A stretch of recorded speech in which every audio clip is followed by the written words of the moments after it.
من يهد الله فلا مضل له ومن يضلل فلا هادي له واشهد ان لا اله الا الله وحده لا شريك له واشهد ان محمدا عبده ورسوله اما بعد فان خير الحديث كتاب الله وخير الهدي هدي محمد صلى الله عليه واله وسلم وشر الامور محدثاتها وكل محدثه بدعه وكل بدعه ضلاله وكل ضلاله في النار. اعوذ بالله من الشيطان الرجيم. بسم الله الرحمن الرحيم. يا ايها الذين امنوا اتقوا الله وقولوا قولا سديدا يصلح لكم اعمالكم ويغفر لكم ذنوبكم ومن يطع الله ورسوله فقد فاز فوزا عظيما.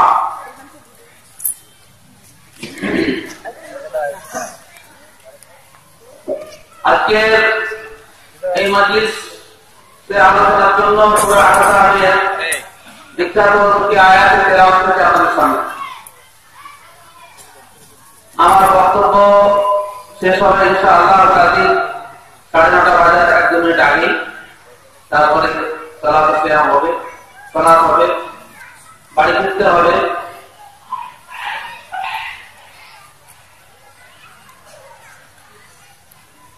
আপনারা যারা বসে আছেন সরিয়ে থেকে অনেক দাঁড়িয়ে আছে, একটু এগিয়ে বসুন,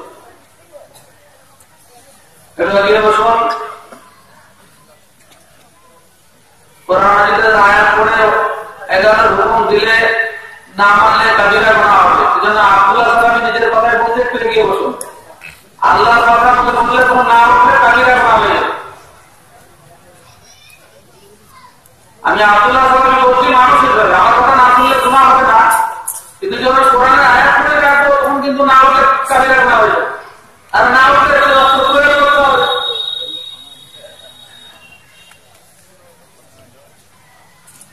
আর যারা যারা মুড়ি খেতে মুড়ি খাওয়া বন্ধ করেন, বেলডাঙার লোককে এত পেট উত্তাম জানতাম না। সামান্য 1-2 ঘন্টা লেগে বক্তব্য শুনতে এসে তাও মুড়ি। আজব ব্যাপার, মনে হচ্ছে দুনিয়াতে করে খাওয়াটাকেই জন্মেছে। আমাকে একটা প্রশ্ন উত্তর দেবে, খাওয়াটা কিসের জন্য? বাঁচার জন্য? জীবনটা কিসের জন্য? খাওয়ার জন্য? খাওয়ার জন্য বাঁচা না বাঁচার জন্য খাওয়া? বাঁচার জন্য খাওয়া, এটা হাদিসের কথা। আল্লাহ সাল্লাল্লাহু আলাইহি ওয়াসাল্লাম দোয়া করতেন, আল্লাহুম্মা রযুক আলা মুহাম্মাদিন কুল্লাহ। আল্লাহ মুহাম্মাদের পরিবারকে তুমি অবকাশ দিয়ে তাদেরকে বেঁচে থাকে। রাসূল নিজে দোয়া করতেন, আল্লাহুম্মা রযুক আলা মুহাম্মাদিন কুল্লাহ। সির দ্বারা মেরুদণ্ড যাতে সোজা থাকে অতটা পরিমাণ দিও। সেজন্য পৃথিবীর বুকে সব থেকে কম খায় মানুষ আর সব থেকে জমা করে বেশি। একটা মাছ যত খায় তিমি এবং আরো বড় যে মাছগুলো আছে, একটা পাখি যত খায়, অন্য কোনো পশু জাতি খায়, মানুষ তার থেকে অনেক কম খায়। খাবে 1 কেজি, ডিসচার্জ রাখবে 500 কুইন্টাল। এক ব্যক্তি প্রচুর মাছ জমা করেছে। আল্লাহ সাল্লাল্লাহু আলাইহি ওয়াসাল্লাম একটা খবর গেল যে বলেন জামা আমওয়ালান কাসীরা, একটা লোক আছে প্রচুর সম্পদ জমা করেছে। তারা দ্রুত সেই ব্যক্তিকে গ্রেফতার করা হবে এবং বললেন, ওদেরকে জিজ্ঞাসা করো যে এত মাল সংগ্রহ করেছে যে ব্যয় করার জন্য ওর হাতে সময় আছে?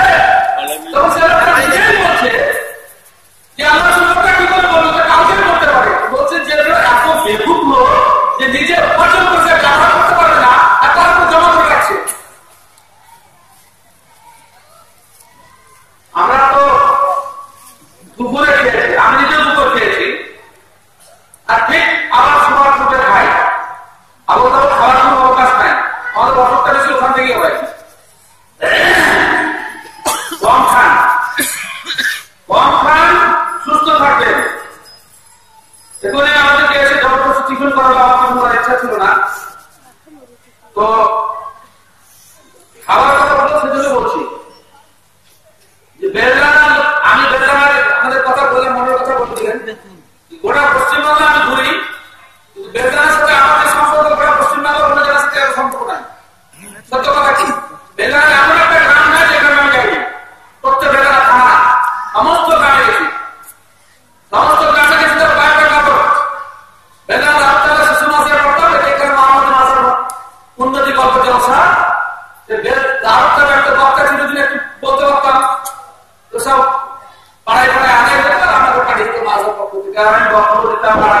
আমাদের যারা যারা বেঁচে আছেন মনে গেছে হ্যাঁ মেরাজ ভাই সাথে করে নিয়ে যেত আর কিছু বক্তব্য চাইলে হিসেবে সব পড়া আমার তারপর তো বক্তা হলাম তখনও ঘুরলাম এখন একটু কমে গেছে মানে দায়িত্ব বেড়েছে অনেক কাজ করছি যারা কিছু লোক আমাকে ভুল বোঝে সব লোক না আর যারা যারা ভুল বোঝে তারা আমাদের তোমার কয়েক কাজকে চিনি আর তারা আমাকে ভালোবাসা অন্তর থেকে কিন্তু আরবিতে একটা প্রবাদ আছে আসলুল মুনাফারা আসলুল মুনাফারা আল মুআশারা আল মুআশারা আসলুল মুনাফারা এতগুলো শব্দ কত হলো আল মুআশারা আসলুল মুনাফারা সমসাময়িক দুজন ব্যক্তি যদি মাথা চালাতে হয় তো শত্রুতা বাড়ানো হয় এটাই হচ্ছে কারণ অন্য কোনো কারণ আদিতেই আছে ইমাম বুখারী রাহমাতুল্লাহ আলাইহি যখন হাদিস লিখতে শুরু করলেন তো মৌলবীরাই প্রথম এক নম্বর দিয়েছিল কিন্তু এসব করে কিছু হয় না লাভটা কিছু হয় না যাকে বিষয়ে কোনো কথা বলবো না যারা মৌলবী খাচ্ছেন আর খাবেন না মৌলবীর আমাদের কানে শব্দ দিলেও কথা বুঝতে পারবেন না আমরা যখন চা খাই মুড়ি খাই এখন লোকের ফোন করে তো আমি কথা বলে কিন্তু কথা বুঝতে পারি না এসব খাওয়ার ইচ্ছা করছে না আমার অভিজ্ঞতা আছে মুড়ি খেতে গেলে কথা শুনলে সে কথা ভিতরে ঢুকবে না আবার দেখে শোনা যায়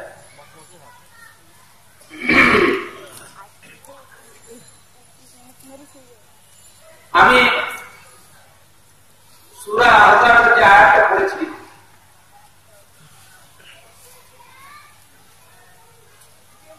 বিয়ে হয়নি এমন লোক কত আছে হাত তুলুন তো বিয়ে হয়নি এমন কতজন লোক আছে যাদের বিয়ে হয় আন্দাজ হয়ে তার মানে 90% লোক বউ আছে বিয়ে করেছে তখন ঘুরে গিয়ে থাকতে পারে ঘুরে গিয়ে তাহলে বিয়ে করে নিয়ে যারা বিয়ে করেছে আমি যে আয়াতটা তেলাওয়াত করছি আয়াতটা শুনেছেন আবার আয়াতটা বলছি ইয়া আইয়ুহাল্লাযীনা আমানু তাকুল্লাহ ওয়া কুলু কওলান সাদীদা ইসলিহ লাকুম আ'মালাকুম ওয়া ইয়াগফির লাকুম যুনুবাকুম ওয়া মান ইউতি'ল্লাহা ওয়া রাসূলাহু ফাকাদ ফাযা ফাওজান 'আযীমা শুনেছেন আয়াতটা কে কে শুনেছেন মনে আছে হাত তুলুন आप बियर करते हैं पूरी बात चलाया सुनी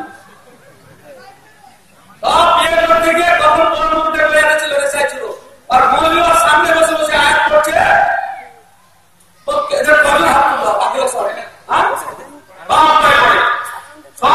पढ़े यहां पर मौलवी हो ना अगर बियर करते नहीं है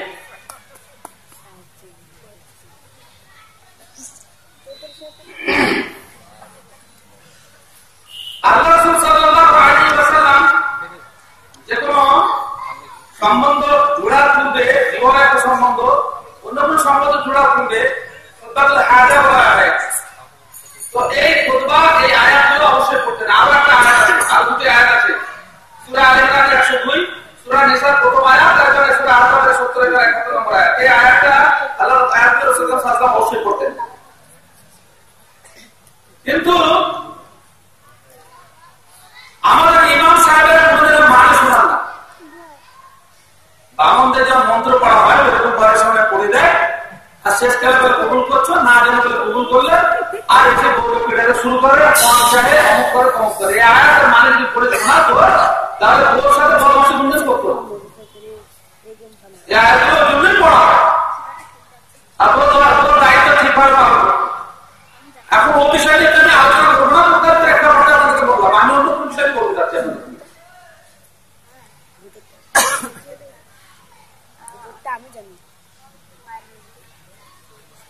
এই আয়াতটাতে মোটামুটি ভাবে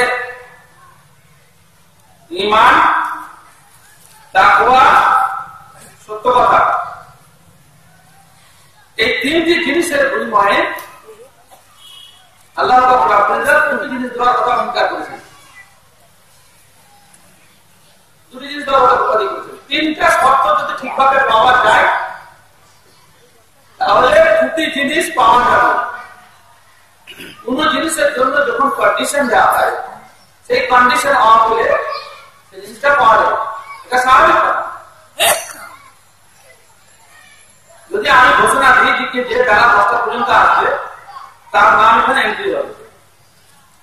কথা বুঝতে পারছেন? যেমন আজকে আমাদের সরল কথা হলো যে সকাল 9টা থেকে 12টা পর্যন্ত কাউন্সিলিং হবে, এরপরে যারা আছে তার কথা শোনা হবে, পরিষ্কার করা, ও অটোমেটিক ক্যান্সেল। যখন কোন জিনিসের জন্য কন্ডিশন দেওয়া হয়, শর্ত করা হয়, তখন সে শর্ত যদি না পাওয়া যায়, তাহলে যে জিনিস দেওয়ার কথা আল্লাহ বলছেন সেটা পাওয়া যাবে না। এটা বুঝে কি কি তিনি শর্ত দিয়েছেন আল্লাহ তাআলা? ঈমান, 2 নম্বর হচ্ছে তাকওয়া, 3 নম্বর হচ্ছে সত্য কথা, সঠিক কথা। এই 3টি জিনিস যদি কোন মানুষের মধ্যে বিদ্যমান থাকে, আল্লাহ তাআলা 2টি জিনিস দেওয়ার কথা বলেছেন। 1 নম্বর জিনিস হচ্ছে এই 3টি জিনিস যার ভিতরে থাকবে, আল্লাহ তার জীবনের ভুল সংশোধন করার দায়িত্ব নিজে নিয়েছেন। অর্থাৎ এই মানুষটার জীবন সঠিকভাবে পরিচালিত হবে, এই মানুষটা ঠিকভাবে চলবে, ঠিকভাবে চলার দায়িত্ব আল্লাহ হাতে, হ্যান্ডেল আল্লাহ নিয়ে নেবেন। আর দ্বিতীয় নম্বর হচ্ছে যে এই চলতে গিয়েও যদি কোনো ত্রুটি বিচ্ছিত হয়, তাহলে আল্লাহ তাকে ক্ষমা করবে এবং চলার নীতি এবং মানদণ্ড কি হবে তার পরবর্তী আগে বলেছে। আমি এই 3টি জিনিসকে বিশ্লেষণ করবো। নানাভাবে পয়সা ইনকাম করে, অনেক উপকরণের উপরে আমার চরম আপত্তি আছে, কিন্তু কে কাজ শুনে? আমি এখানে একাধিক মাদ্রাসা আছে, মৌলবীরা আমাদের স্বার্থে ফতোয়াগুলো আমার জাতি ওরা আবার সে খালি দিয়ে লিখে দেয়, মানে চলতে দেয় না, বলে সব চলবে না, এসব করলে মাদ্রাসা বন্ধ হয়ে যাবে, দিন এর দ্বারাই টিকে আছে, মাদ্রাসা এর দ্বারাই টিকে আছে, ইসলাম জিন্দা আছে। কিছুদিন আগে আমাদের উমরপুর মাদ্রাসাতে আমরা গোটা মুর্শিদাবাদের হেড মৌলবীদের ডেকেছিলাম। তো যেহেতু হেড মৌলবী আর আমরা কোনো মাদ্রাসার হেড মৌলবী নই, মাদ্রাসা পড়াশোনার যোগ্যতাও নাই, সেই কারণে আমাদের তাকে বড় হেড মৌলবী আসেন। যারা ভেবেছে যে ওখানে গেলে হয়তো কোনো সঠিক করে পাবো, বেশ কয়েকটা লোক এসেছিল, তার মধ্যে একজন বলছে, অনেক এসেছিল, তাদের সমস্ত কিছু আমাদের ভিডিও রেকর্ডিং আছে এবং তাদের লিখিত তথ্য আমাদের কাছে আছে। একজন উঠে বলছে, এত সাহস, হওয়ার নাম করছি না, এত সাহস, বলছে যারা ইসলামকে ধ্বংস করার জন্য দিতেছে, আমাদের সামনে বলছে, আমাদের বুঝেছে রাস্তা করে দিচ্ছি আমরা, ওরা এসেছে, সে বলছে এরা ইসলামকে ধ্বংস করার জন্য দিতেছে। জানেন কলকাতা আলিয়া মাদ্রাসা তৈরি হয় এবং বাংলা অঙ্ক ইংরেজি চালু করেছিল ইংরেজ, যাতে ইসলামের শিক্ষা শেষ হয়ে যায়। এরা এখানে স্কুলে বাংলা অঙ্ক ইংরেজি রেখেছে। এরা এখন ইন্টারনেট ব্যবহার করতে শিখেছে, কম্পিউটার ল্যাপটপ ব্যবহার করছে, এমনি করে ইসলামকে শেষ করবে।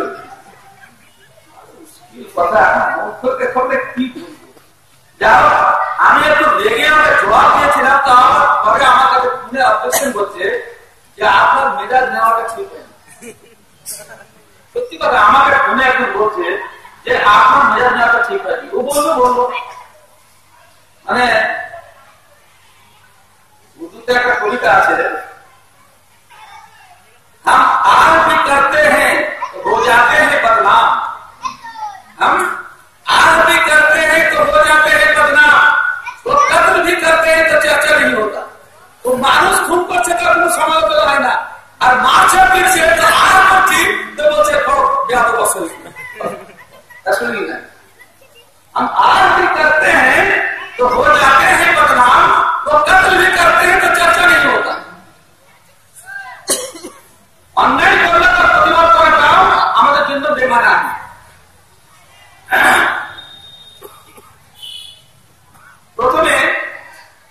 প্রথম শব্দটি নিয়ে আলোচনা করি, ঈমান।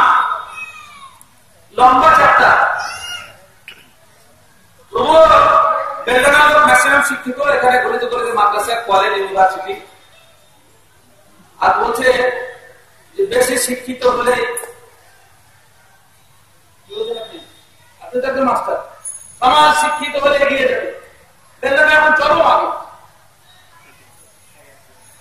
শিক্ষা জাতির দুর্দণ্ড।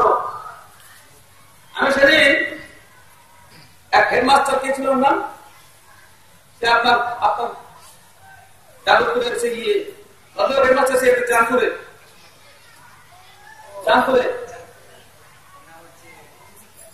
জুলফিকার কি আছে কিসের দায়িত্বশীল, কিসের দায়িত্বশীল? হেডমাস্টার সরকারের তরফ থেকে কি করে? আমার জানার কথা ছিল না, শিক্ষা সম্পর্কে বক্তব্য ছিল। তা আমি যখন এক এক করে পরিসংখ্যান করে দিলাম যে যত শিক্ষিত সে তত দুর্নীতিবাদ, আর বিশেষ করে হেডমাস্টাররা এক নম্বরে, ও হেডমাস্টার স্কুলে এবং সরকারের প্রতিনিধি, তো একটা মুখ কালো হয়ে গেছে। আমি বলে যে দুর্নীতি আপনারা করছেন কিনা, উত্তর নাই। যে যত শিক্ষিত তত ডিগ্রিধারী, যত বড় মৌলানা তত বড় সমাজকে শোষণ করছে এবং সমাজকে ধোঁকা দিচ্ছে। আমি প্রমাণ করে দিয়েছি স্টেজে, আমার মুখে মুখ খুলতে পারি না এবং বলে নতুন কথা শুনলাম। ঘটনা হচ্ছে যে প্রকৃত শিক্ষা অর্জন করতে হবে। আজকে আসুন ইমানের ব্যাপারে আমি কিছু নতুন কথা বলি। ইমানের দুটো অর্থ, একটা আবিধানিক, একটা শরীয়ত। আবিধানিক অর্থে মুমিন পৃথিবীতে অনেক আছে, অমুসলিমদের মধ্যে আছে, মুসলিমদের মধ্যে হয়তো কম আছে। আবিধানিক অর্থে মুসলিমদের মধ্যে মুমিন খুব কম আছে, সত্য কথাটি বলতে খুব কম আছে। আবিধানিক অর্থের জন্য হাদিসে শব্দ এসেছে, বাক্য এসেছে, আর পরিভাষার জন্য তো পরিভাষার যেটা অর্থ তার জন্য এসেছে। আবিধানিক অর্থ হচ্ছে আল্লাহ সাল্লাল্লাহু আলাইহি ওয়াসাল্লাম বলছেন, আবিধানিক অর্থ হচ্ছে যে তার আশেপাশের সবকিছু যেন একজন মুমিন যে হবে আবিধানিক করতে, তার আশেপাশের সবকিছু নিরাপদে থাকবে, সে ব্যক্তি হচ্ছে মুমিন। শরীয়তের ভাষায় নয়, আবিধানিক অর্থ। রাসূলুল্লাহ সাল্লাল্লাহু আলাইহি ওয়াসাল্লাম বলেন, ওয়াল্লাহি লা ইউমিন, ওয়াল্লাহি লা ইউমিন, ওয়াল্লাহি লা ইউমিন মান লা ইয়ামালু জাহরু ওয়া বাইতুহু। আল্লাহর কসম, ওই ব্যক্তি পূর্ণ ঈমানদার নয়, ওই ব্যক্তি পূর্ণ ঈমানদার নয়, ওই ব্যক্তি পূর্ণ ঈমানদার নয় যার আচরণে তার পার্শ্বস্থ এবং প্রতিবেশী নিরাপত্তা লাভ করবে, তার কথা ও কাজের দ্বারা কথা দ্বারা। কোন ব্যক্তি যদি তার প্রতিবেশী তার আচরণে শান্তি পায়, নিরাপদে থাকে, তাহলে অবশ্যই সে মুমিন। কিন্তু শরীয়তে ভাবে না। মক্কার কাফেররা পৃথিবীর সেরা মসজিদ তৈরি করেছিল, এটা তো আমরা জানা। কাবা সেরা তো দেড় জমিদারদের মসজিদ, ওখানে যদি 11 টাকা নামাজ পড়া হয়, 11 টাকা নামাজ পড়া হয়। আর সৌদি আরবের মক্কার কাবা ঘরে যদি 1 টাকা নামাজ পড়া হয়, সমান না? তাহলে পৃথিবীর সেরা মসজিদ, সেই সেরা মসজিদ তৈরি করেছিল মক্কার লোকেরা। এবং আহলে কাছে যে আদর্শ নয়, সেই আদর্শ তাদের কাছে ছিল। সেটা কি? সেই বোখারী হাদিস সমস্ত হাদিস গ্রন্থে আছে যে বন্যা বিধ্বস্ত কাবাকে যখন পুনর্নির্মাণের চিন্তা ভাবনা করলো মক্কার কাফেররা, দারুন নাদওয়াতে বসলো যে মাল ম্যাটেরিয়াল এবং পুঁজি কি করে সংগ্রহ করা যায়। তো তারা বিভিন্ন চিন্তা ভাবনা করার পরে একটা সিদ্ধান্ত ঘোষণা করলো, আল্লাহর ঘর, ইন্নাল্লাহা তাইয়্যিবুন লা ইয়াকবালু ইল্লা তাইয়্যিবান, আল্লাহ অতি পবিত্র, তিনি অপবিত্র মালকে গ্রহণ করেন না। তোমাদের বহু উপার্জন থাকতে পারে, কিন্তু কাবা যেহেতু নির্মাণ করতে বসেছো, সেজন্য তোমাদের কাছে নিশ্চিত রূপে যেটা হালাল, সেটাই একমাত্র এখানে তোমরা দান হিসেবে জমা করো। মক্কার কাফেররা ঘোষণা করছে, তখন আল্লাহ রাসূল সাল্লাল্লাহু আলাইহি ওয়াসাল্লাম যুগ, তখন ইসলাম আসেনি, আল্লাহ রাসূল তখন নবী হননি। সে অবস্থার ঘটনা। তারা তাদের নেতাদের তখন আনুগত্য ছিল, আল্লাহ ভয় তখনও ছিল। তার কারণ আপনি আল্লাহর মাসুমে দেখবেন যে হজ করতে যাওয়ার সময় অনেকে ন্যাংটা করে হজ করত। কিসের ন্যাংটা হয়ে হজ করত? যে হারাম কাপড়ের টাকা পরে হজ করবো, তো ন্যাংটা হয়ে কাপড়টাকে সাইডে রেখে দিত, আর তারপরে হজ করতে এই ঘোষণা দিয়ে যে আমার কাছে হালাল টাকা নাই, সেটাতে আমি উলঙ্গ হয়ে হজ করছি, আমার দিকে লোক টাকা হয়। মক্কার কাফেররা তারা হজ করতে গিয়ে কাপড়টাকে খুলে আর সাইডে রেখে দিত। দুই পদ্ধতি ছিল, নিজের বাড়ির হারাম কাপড়টা ইনকামের টাকাটা জামাটাকে খুলে দিয়ে হোমস নামে একটা জায়গা থাকতো, যেখানে ওই যেমন পুরোহিতরা রাখে সেরকম মক্কার যারা তত্ত্বাবধানে ছিল তারা হালাল কাপড়ের টাকা রাখতো, আর ওখান থেকে আর নিয়ে হজ করতো কাপড় পরে। আর কিছু কিছু হাতটা দিত না, পুরো ন্যাংটা হয়ে যেত।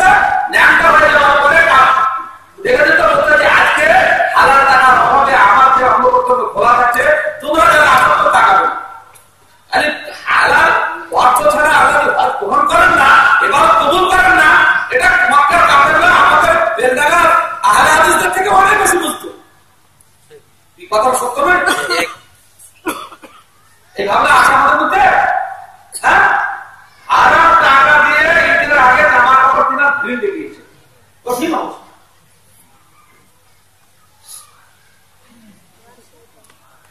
হালাল টাকা কম, হালাল টাকা কোনদিন কম হয়, হালাল টাকা বেশি হয় না। পরপর টাকা জমলো, মক্কার নেতারা সিদ্ধান্ত ঘোষণা করলো যে টাকা যেহেতু কম আর টাকা ঘরের এরিয়া বড়, তত ছোট করে কম, ছোট করে কম। আর এখানে বেনামাজিদের যদি মসজিদ বাড়াতে হবে তো যেখানে পাবে সেখান থেকে নিয়ে, মসজিদ বড় হওয়া যায়, মুজাহিদ করা যায়, টাল লাগাতে হবে, আরো কত কি করতে হবে, সব জায়গায় খাসা করতে হবে, ছোট্ট করে মসজিদ করলো। কিছুটা জায়গা বাদ গেল ছোট করতে গিয়ে, সেই জায়গাটার নাম হাতিম। হাতিম দেখেছেন? হ্যাঁ, হাতিমের নাম জানেন? কি বললেন? নামাকে শিখিয়ে দেন দাওয়াত করতে গিয়ে। হাতিম শব্দের অর্থ হচ্ছে বিচ্ছিন্ন। হাতিম শব্দের মানে শুনলেন, হাতিম শব্দের অর্থ হচ্ছে বিচ্ছিন্ন। কি থেকে? কাবার মূল ভূখণ্ড থেকে বিচ্ছিন্ন। কাবার মূল ভূখণ্ড থেকে বিচ্ছিন্ন করা হয়েছে তাকে। হাতিম শব্দের অর্থ মাহতুম, তাকে কর্তৃত্ব করা হয়েছে, কেটে বের করা হয়েছে। কেন? হালাল টাকা নাই, ছোট করে করতে হবে, সেজন্য কাবা ঘরকে ছোট করে জায়গা বাদ দিয়ে দিল। হাতিম, হাতিম সে জায়গাটার নাম। আল্লাহ রাসূল সাল্লাল্লাহু আলাইহি ওয়াসাল্লাম মক্কা যায় বললেন প্রচুর টাকা আছে। আল্লাহ রাসূল বললেন, সাহাবাদের সামনে বলছেন, আমার হাতে যে পরিমাণ অর্থ ইচ্ছা করলে এই কাবা ঘরকে তার পুরাতন অবস্থায় ফিরিয়ে দিতে পারি, অর্থাৎ যতটা জায়গা সব কভার করে আবার বড় কাবা তৈরি করতে পারি, কিন্তু করবো না।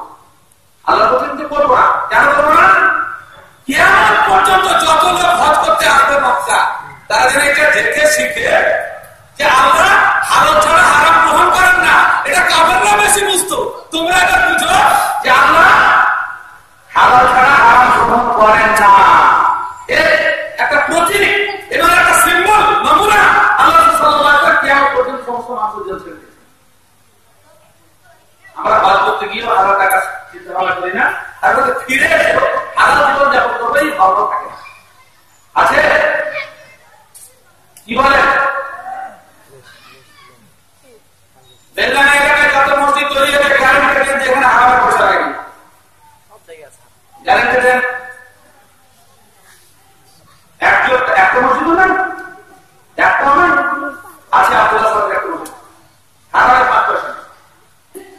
8 বছর ধরে মসজিদ করেছি, কোন বেনামাজি সাহায্য নেই, হারাম তো দূরের কথা, কোন বেনামাজির পয়সা নেই। এই জন্যই চিন্তা করে রাখি যে সমস্ত মসজিদ বাইরে থেকে তৈরি হয় তাদের সাথে আমার গুড রিলেশন, আমি অর্ডার দিলে করে দেবে, অনুরোধ নয়, তোকে করে দিতে বলে আপনিও করে দিব, অঙ্ক করে দিবে। আদর্শ তো তাদের কাছে টাকা নিইনি, এই কারণে আমি একটা আদর্শ প্রতিষ্ঠা করতে যাই যে হালাল দিয়ে করা যায় কিনা।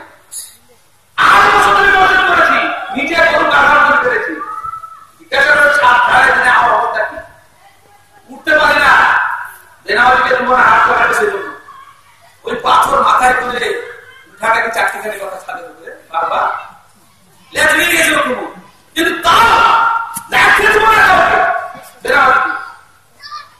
আদর্শ প্রতিষ্ঠা করা হতো সহার কাজ নয়, মুরগি মুসাল্লাম খাবো, মাছ মুরগি ডিম আন্ডা সবই খাবো, আর তারপরে হালাল করতে থাকবে, এটা সম্ভব নয়।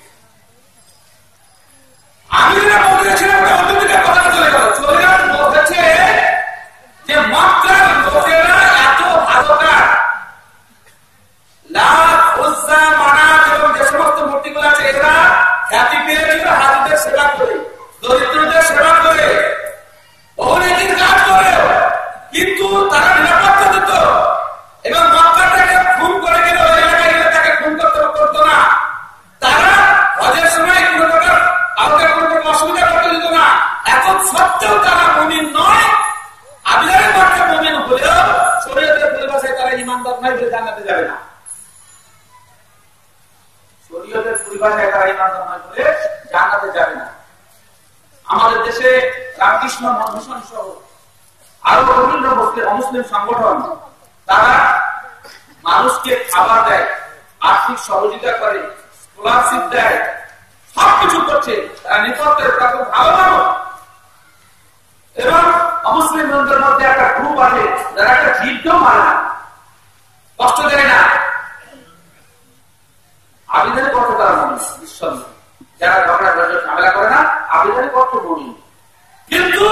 শরীয়তের পরিভাষায় ঈমানদার হচ্ছে যে ব্যক্তি আল্লাহ এবং তার রাসূল সাল্লাল্লাহু আলাইহি ওয়াসাল্লাম যা বলেছেন দ্বিধাহীন চিত্তে তাকে অন্তরে বিশ্বাস করা, দ্বিধাহীন চিত্তে সেটাকে গ্রহণ করা এবং তার স্বীকার করা। দ্বিধাহীন চিত্তে গ্রহণ করার ব্যাপারটা তো আমি ব্যাখ্যা দেবো না, তারা সকলে বলছেন যে কোনো জিনিস বিশ্বাস করলে অন্তরে কোনো প্রকার দ্বিধা থাকলে হবে, 100% বিশ্বাস করতে হবে। কিন্তু প্রকাশ করার বিষয়টা আমি এখন বলবো যেহেতু মাত্র সেটাকে বক্তব্য দিয়েছি। প্রকাশ করার দুটো অর্থ, এক ঘোষণা করলেন যে আমি মুসলিম, অকালে ইন্ডিয়ান মুসলিম, কিন্তু এই ঘোষণা দু প্রকারের। অবস্থা কটা বা প্রকারের? অবস্থা বা প্রকার কি কি? তুমি চলে যাবে কোথায় সায়েন্সে? অবস্থা দু প্রকার, একটা মানুষের অবস্থা দু প্রকার, একটা হচ্ছে বাহ্যিক, একটা হচ্ছে আন্তরিক। একটা মানুষ আসছে চেহারা শুকিয়ে টুকিয়ে আছে, কিচ্ছু বলছে না, দেখে পাশের লোকটা বলছে মানুষ এখন খিদা লেগে গেলে তাড়াতাড়ি খেতে দেবে, কখন কি খেয়েছে, ও কিছু বলেনি। অবস্থা দেখে বুঝে গেল আবার কাউকে অবস্থা দেখে বলছে কয়েকদিন মধ্যে জ্বর হয়েছে, আমি অসুস্থ নাকি, চেহারাটা খাও একটা। উর্দুতে একেবারে জবানে হাল, আর যেটা ভাষা দ্বারা প্রকাশ করে একেবারে জবানে পাল, অর্থাৎ কথার দ্বারা অবস্থা বর্ণনা করা আর অবস্থার দ্বারা অবস্থা আভ্যন্তরীণ অবস্থা চেহারা দেখলে অবস্থাকে অনুভব করা, একেবারে জবানে হাল, জবানে হাল। তো ইসলাম আমি যে মুসলিম এটা যখন মৌখিক ঘোষণা করতে হবে, তেমনি আমার জবানে হাল অর্থাৎ আমার অবস্থা যেন সাক্ষী দেয় আমি মুসলিম। এই দুই কথাটাকে আল্লাহ সাল্লাল্লাহু আলাইহি ওয়াসাল্লাম বলেছেন। আমাদের দেশে কিছু মানুষ আছে তারা পরিষ্কার করে দাঁড়িয়ে টুপি লাগাতে, নামাজ রোজা করলেই হবে তোমার থেকে আমার অন্তর পরিষ্কার, ঈমান আছে, নামাজের মধ্যে ঈমান আছে। হ্যাঁ, এদের চাইতে বড় বেঈমান আর পৃথিবীতে দ্বিতীয়টি নাই, এদের চাইতে বড় বেঈমান আর দ্বিতীয়টি নাই। আচ্ছা, আবু তালিব রাসূল করিম সাল্লাল্লাহু আলাইহি ওয়াসাল্লামের চাচা, মুসলিম ছিলেন না মুসলিম ছিলেন? মুসলিম। হ্যাঁ, ইয়া মুসলিম বলছিল জান্নাতে যাবে জাহান্নামে? একদম জাহান্নামে, কোনো কৈফিয়ত নাই। কত উপকার করেছে রাসূল সাল্লাল্লাহু আলাইহি ওয়াসাল্লাম, ইসলাম প্রচারের জন্য কত উপকার করেছে।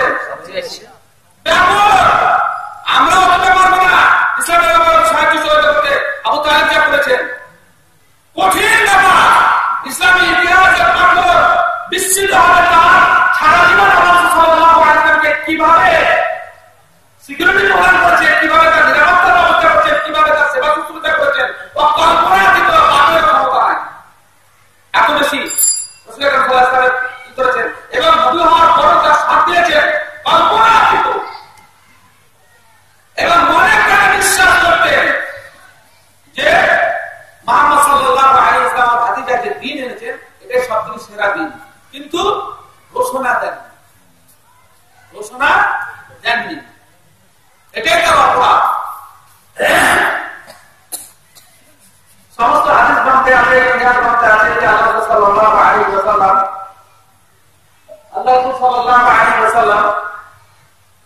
নিজের মুমূর্ষ চাচার কাছে পৌঁছালেন।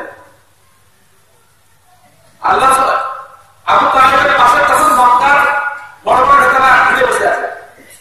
রাসূলুল্লাহ গিয়ে বলছেন, চাচা আমার কানে কানে একটা খালি বাক্য উচ্চারণ করবেন, একটা বাক্য উচ্চারণ করবেন, একটা বাক্য উচ্চারণ করবেন, আমি আল্লাহর সাথে মানে আল্লাহর শাব্দিক অর্থ হচ্ছে ঝগড়া করে আপনাকে রক্ষা করার চেষ্টা করবো, তা নয়।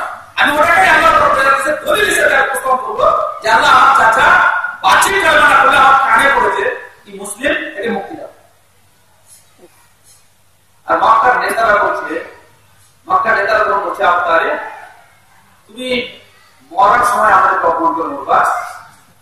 তুমি বাচ্চারা দিনকে ছেড়ে দিবা, এরকম ভালো লাগছে। যারা বলছেন যে আমার অন্তর ঠিক আছে তাদের জন্য বলছি, আপনাদের কথাটা এবার বলছি, আপনাদের জবাব কি বলছেন জানেন? لقد علمت أن دين محمد من خير أديان البرية دينا لولا الملامة أو حذار مصبة لكنت بذلك سرحا مبينا। আমি একটা বড় বসে আছে, তিনটা তাকে দিয়েছেন, লাম তাকে, তার তাকে, আবার খেলমাত। কোন বিষয়টা প্রদান করার জন্য যখন খেলমাতি দেওয়া হয় তখন অটোমেটিক সেটা অর্জন হয়ে গেছে, পেয়ে গেছি, এটা তাকে ধরো না জোর। আপনার তিনটা জোর সৃষ্টি করা না করে শব্দ ব্যবহার করে বলছে যে আমি নিশ্চিত রূপে জানি মুহাম্মদের দিন সেরা দিন। আপনারা বলছেন সেখানে আমি নিশ্চিত রূপে জানি মুহাম্মদের দিন সেরা দিন। কিন্তু এই যে আমার আশেপাশে লোকগুলো বসে আছে আর আমার মৃত্যুর পরে মক্কার অগণিত আমার যে ভক্ত আছে আমাকে গাল দিবে, এই অনুভূতি আমাকে ইসলাম গ্রহণে বাধা দিচ্ছে, সেই জন্য আমি পালন করতে পারবো না।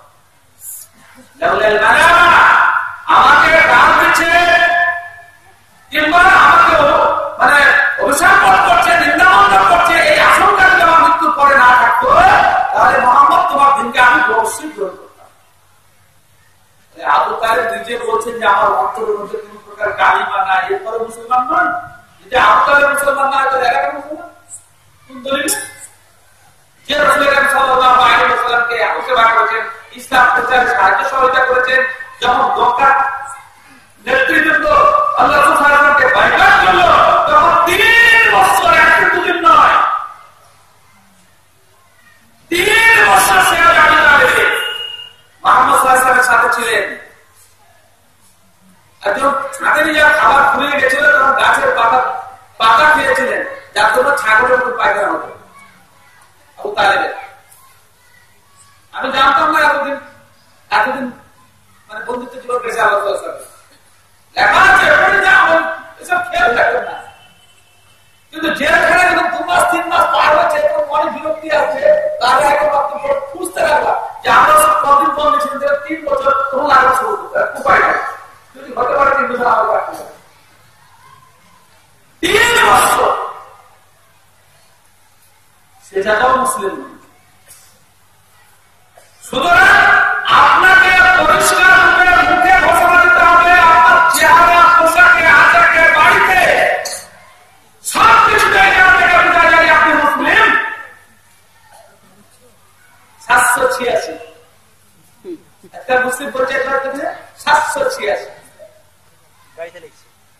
বাড়িতে, দরজাতে, খাতাতে 786 আমাদের কিছু করে না, 786 এগুলো মুসলিম। কেউ দেখছে খাজা গাড়িতে আবার চামতারা, এগুলো ইসলামের প্রতীক। পুরো মুসলিম হওয়ার জন্য ইসলামের যা কিছু আপনার মাঝিক আছে, আপনি জানেন, আপনার খবর আছে সুপ্রিম কোর্ট সহ দেশের তখনকার প্রধানমন্ত্রী একটা আবেদনকে, একটা জাতিকে নাকচ করেছে শুধু এই বাহানাতে। তখন মনমোহন সিং দিল্লির মসনদে আসেন, সেনাবাহিনীর এক সদস্য আবেদন করেছিল যে আমি দাঁড়িয়ে রাখতে চাই, আমার সিনিয়র রাখতে দিচ্ছে না। তো মনমোহন সিং এর গ্রুপ এই জন্যই একটা নাটক করেছিলেন যে আমরা শিখ সারা ভারতের যেখানে আছি একজন শিক্ষার্থী থেকে বোঝা যাবে শিখ, সুতরাং আমাদের দাঁড়িয়ে রাখার ধর্মীয় অন্য, কিন্তু আমরা তোমাদের মধ্যে তো মুসলিমের কিছু লোক রাখে, বাকি লোক রাখে না। যদি এটা ধর্মের ব্যাপার হতো তাহলে সবাই দাঁড়িয়ে রাখতো। সুতরাং তোমাদের ধর্মে নাই, এটা আমাদের মনে আছে, সেজন্য তুমি আমাকে বলতে পারো না। আপনি ইসলামকে তথা মুসলিমদেরকে ভাগ করতে বাধা দিচ্ছেন নিজের ঘোষণার মাধ্যমে।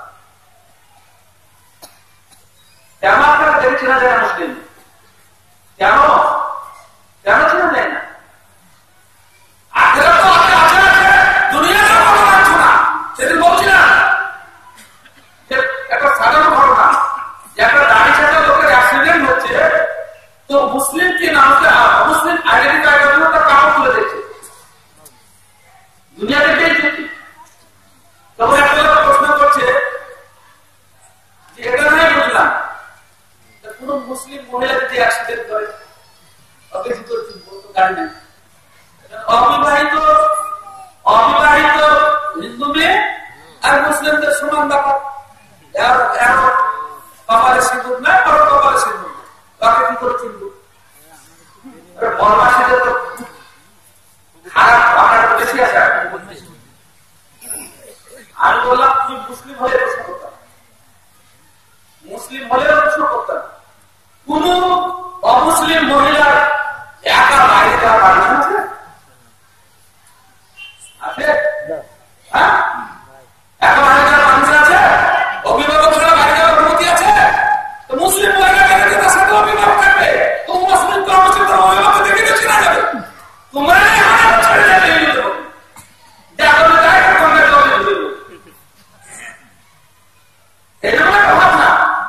মুসলিম মেয়েদেরকে চিনার জন্য তার অভিভাবকের দরকার। সেজন্য অসম্পর্কে একটু বক্তব্য রাখলে কোনো মেয়েকে কোটি টাকা থাকে আর ওর হাতে যাওয়ার জন্য মারো কাছে তার উপহার করবো অল্প হাসপাতাল নয়, এখন কষ্ট করছে বুড়ি মেয়ে থেকে নাকি হবে আর দুলা ভাই সাথে যাচ্ছে। আমার ইসলাম অনুমতি দেয় না, ইসলামের তরফ থেকে অনুমতি দেয় যতই দুলা ভাই পড়ে যাবো না কেন। কেননা রাসূল কারীম সাল্লাল্লাহু আলাইহি ওয়াসাল্লাম বলেছেন লা ইয়াকুবান্না রাজুলুন মিন রাআতিন ইল্লা কানা সালিসুহু শাইতান। নারী পুরুষ নির্যাতনের বিরুদ্ধে হলে স্ত্রীকে একটা শয়তান থাকবে। হাজার লম্বা পিরিয়ডের ভিতরে আপনি বলবেন ধরে কি হবে? কত ধরে দেশ করতে অনুমতি নেই। তাহলে মুসলিম মহিলাকে চেনার জন্য তার অভিভাবকের প্রয়োজন। অভিভাবক সাথে চিন্তা কেন হবে? তুমি সমস্যা সৃষ্টি করছো, তার ইসলাম উত্তর ইসলাম দেবে? ইসলাম মেনে চলো, ইসলাম সঠিক করতে হবে। আমার বক্তব্য হচ্ছে যে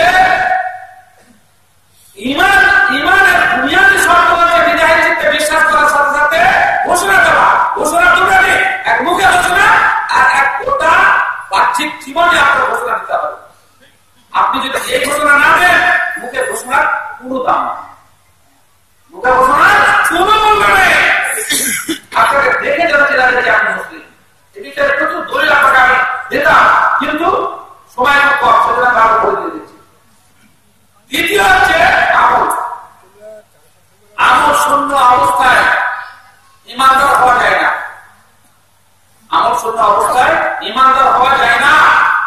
যে সমস্ত আলেমগণ দেখালেন জান্নাত বলে ভগবান সব জান্নাতে যাবে, এদের হাদিস কোরআন সম্পর্কে কোনো ধারণাই নেই, কোনো ধারণা নাই, পড়াশোনা করে না, কিচ্ছু না।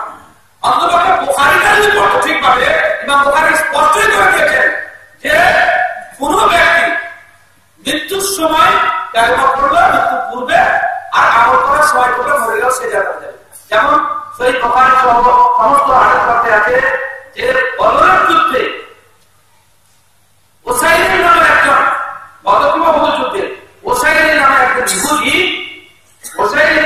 ইহুদি সে ভীষণ ভাবে লড়াই করছে। যারা মুসলিম ছিলেন তারা পরিষ্কার ভাবে বলছেন যে এই লোকটা নিজের বংশের ধর্ম দেখানোর জন্য করছে। ইহুদি মুসলিম ইসলাম ধর্মের জন্য করছে, ইসলাম জয়ী হোক এজন্য করছে না।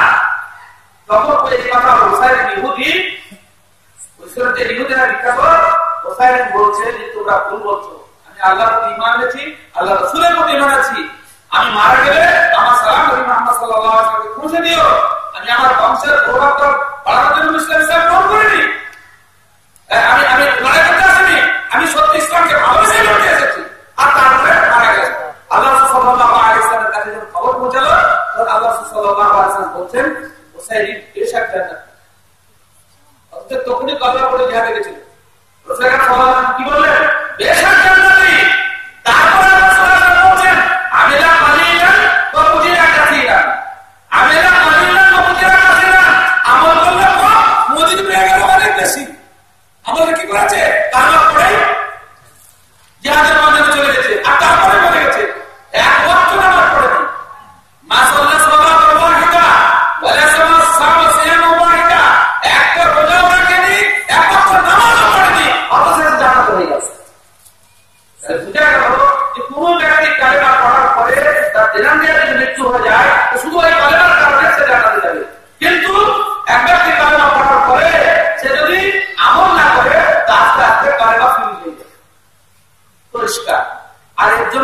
17-18টা কারণ আছে, তার মধ্যে খালি সব কারণ বলছে না, খালি একটা কারণ বলছে। আমার আওয়াজ আনজিক্রি فإن له معيشة ضنكا ونحشره يوم القيامة أعمى قال رب لما حشرتني أعمى وقد كنت بصيرا قال كذلك أتتك آياتنا فنسيتها وكذلك اليوم تنسى। কোন ব্যক্তির সময় আছে পড়তে জানে, যে কোনো মানুষ পড়তে জানে, সময় আছে পড়তে জানে, লেখা এরপরেও সময় আছে কথা বলে, সবকিছু আছে, এরপরেও যদি কোরআন মাজিদ না পড়ে, অর্থ সহ না পড়ে, তো বেনামি ইমান শেষ, ইমান শেষ। কোরআনের প্রত্যেকটা মুসলিমের জন্য পড়া ফরজ, অবশ্যই পড়া ফরজ, কিন্তু পড়া হয় সেটা আলাদা। আপনাকে সময় বের করতেই হবে। ও যতই নামাজ পড়ো, রোজা করো, ভাত করো, টাকাতে কিয়ামত দিন ও অন্তরে পড়বে, আল্লাহকে বলবে যে আল্লাহ আমি তো দুনিয়াতে আমার চোখ ছিল, তুমি আমাকে বন্ধ করে করার দিয়েছো। আল্লাহ তাআলা বলেন যে আমার আয়াত ছিল, কোরআনের কিছু তোমার কাছে ফানাসিতা, তো ভুলে থেকে গেছে। কাদারকে নিয়ামত মুসা, আয়াতের প্রথমে একটা শব্দ আছে, সেই শব্দটা রাখা সাপেক্ষ। আমার আয়াতা আয়াতা আয়াতা শব্দের অর্থ হচ্ছে উপেক্ষা করা, অর্থাৎ গুরুত্ব না দেওয়া। ইকবাল সাহেব গুরুত্ব থাকলে পড়বে না, গুরুত্ব থাকলে পড়বে না। এরা শব্দের অর্থ হচ্ছে উপেক্ষা করা। আজকে কোরআনের সবচেয়ে উপেক্ষা গ্রন্থ মুসলিমদের কাছে, সবচেয়ে উপেক্ষা গ্রন্থ। এরপরে ইমান থাকার কথা না। আমি একটা কথা বললাম, একটা মানুষের ব্রেন আছে, অর্থ আছে, এরপরেও কোরআন মাজিদ পড়ার জন্য সে চেষ্টা করে না, সে ব্যক্তি বেঈমান হয়ে আখিরাতে উঠবে, বেঈমান হয়ে আখিরাতে উঠবে। ইসলাম ধ্বংস হওয়ার এটা একটা কারণ। আর আয়াতটা কথা বলবো, তাদের মুআল্লাম কোরআন তোবা আমাদের আলাদা আরজিকরি মাইশারান জানতো ওয়ানাশরু ইয়াউমাল কিয়ামাতি আ'মা ওয়া রাব্বিল মাহশারানি আ'মা ওয়া কুনতু বাসীরা। আর আরেকটা আছেন, এটা সুরা আযাবে فقال الرسول يا ربي ان هذا قول اتخذ القران مهجورا سوره القمر। আল্লাহ আকবার, আল্লাহ আল্লাহ করবে, নালিশ করবে, মুকদ্দমা দায়ের করবেন কে? বাদী হচ্ছেন আল্লাহ রাসূল। আল্লাহ রাসূল বাদী হবেন কিয়ামতের মাঠে, জজ হবেন আল্লাহ, জজ হবেন আল্লাহ। কাদের বিরুদ্ধে মুকদ্দমা করবেন? উম্মতের বিরুদ্ধে যারা কোরআন পড়ে। জিতবে না, জিতবেন না, আল্লাহ জিতবে না, জিতবেন না। আল্লাহ রাসূল সাদেক আমি সত্যবাদী তো, আমার আত্মা আল্লাহ রাসূল যার বিরুদ্ধে বদনাম করেছে সে পার পেয়েছে কোনদিন? এক জায়গা থেকে এক ব্যক্তি বাহাতে খাচ্ছিল, আমাদের তো বাহাতে খাওয়া ভাষা, বাহাতে খাওয়া এটা একটা ভাষা। এক ব্যক্তি বাহাতে খাচ্ছিল আর আল্লাহ রাসূল বলছে ডান হাতে খাও, ও ব্যক্তি বলছে আমার হাত উঠছে না, মিথ্যা করে, মিথ্যা করে হাত ঠিক আছে, তা বলছে আমার ডান হাতটা উঠছে না। আল্লাহ রাসূল বলছে তোমার হাত কোনদিন উঠবে না, কোনদিন আর উঠবে না, জায়গা হাত কোনদিন উঠতে পারে, কোনদিন আর উঠেনি। রাসূল সাল্লাল্লাহু আলাইহি ওয়াসাল্লাম বলেন ডান হাতে খাও, খাও এবং পান করো, বাম হাতে শয়তান খায় পান করে, তাতে খাবে না। আর আমাদের দেশে বদমাশরা বলছে এই হাতটা সে হাত নয়, হ্যাঁ এই হাতটা তো হাত, এটাও তো হাত করা। কোনদিন পানি খরচ করে সুযোগ নেবে কেন? এখন তো কোনদিন ওখানে নিয়ে যাওয়া উচিত, অর্থ অধিকার নেই, শুধু খাবার খাবে এত এত শয়তান আমার করাও আসে না। মানুষের কাছে শয়তান খারাপ জিনিসটাকে সুন্দর করে তুলে ধরে আর তোমার কাছে তো ভালো লাগবে, কিন্তু আসলে সেটা খারাপ। কি বলছিলাম কোথায় চলে গেলাম? কোরআন মাজিদ পড়ার ব্যাপারটাকে গুরুত্ব দিন। আল্লাহ রাসূল কেস করবেন আল্লাহ তাকে কিয়ামতের দিনে, আর বিচারক হবেন আল্লাহ। আল্লাহ রাসূল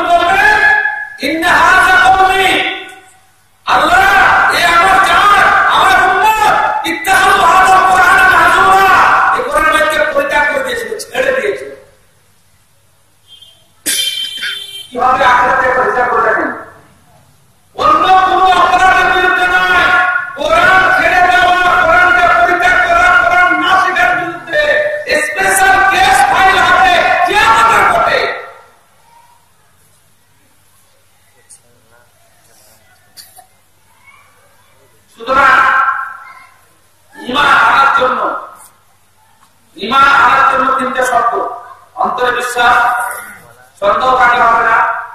আপনার কথার দ্বারা এবং আপনার আচরণের দ্বারা ইসলামের প্রকাশ বহিঃপ্রকাশ ঘটাতে হবে আর শরীয়তের বিষয়ে আমল করতে হবে। এই দিনটা ঠিক থাকা সত্ত্বেও যদি কোনো ইমাম বিধ্বংসী কোনো কাজ করে ফেলে তখন ইমাম ধ্বংস হয়ে যাবে। দ্বিতীয় শব্দ আমাদের ব্যবহার করতে তাকওয়া। কে আল্লাহকে ভয় করেন না একটু হাত তোলেন। আল্লাহকে কে ভয় করেন না? কে আল্লাহকে ভয় করেন না হাত তোলেন। মিথ্যা কথা বলবেন না। আল্লাহকে ভয় করেন না হাত তোলেন। মিথ্যা করে হাত তুলতে লাগবে। মিথ্যা করে হাত তুলতে না। যে কোনো গাড়ি চালাবে আল্লাহকে ভয় করে না। যাদের যদি পর্দা থাকে আল্লাহকে ভয় করে না। যারা নামাজ পড়ে না আল্লাহকে ভয় করে না। সোজাসুজি করে না।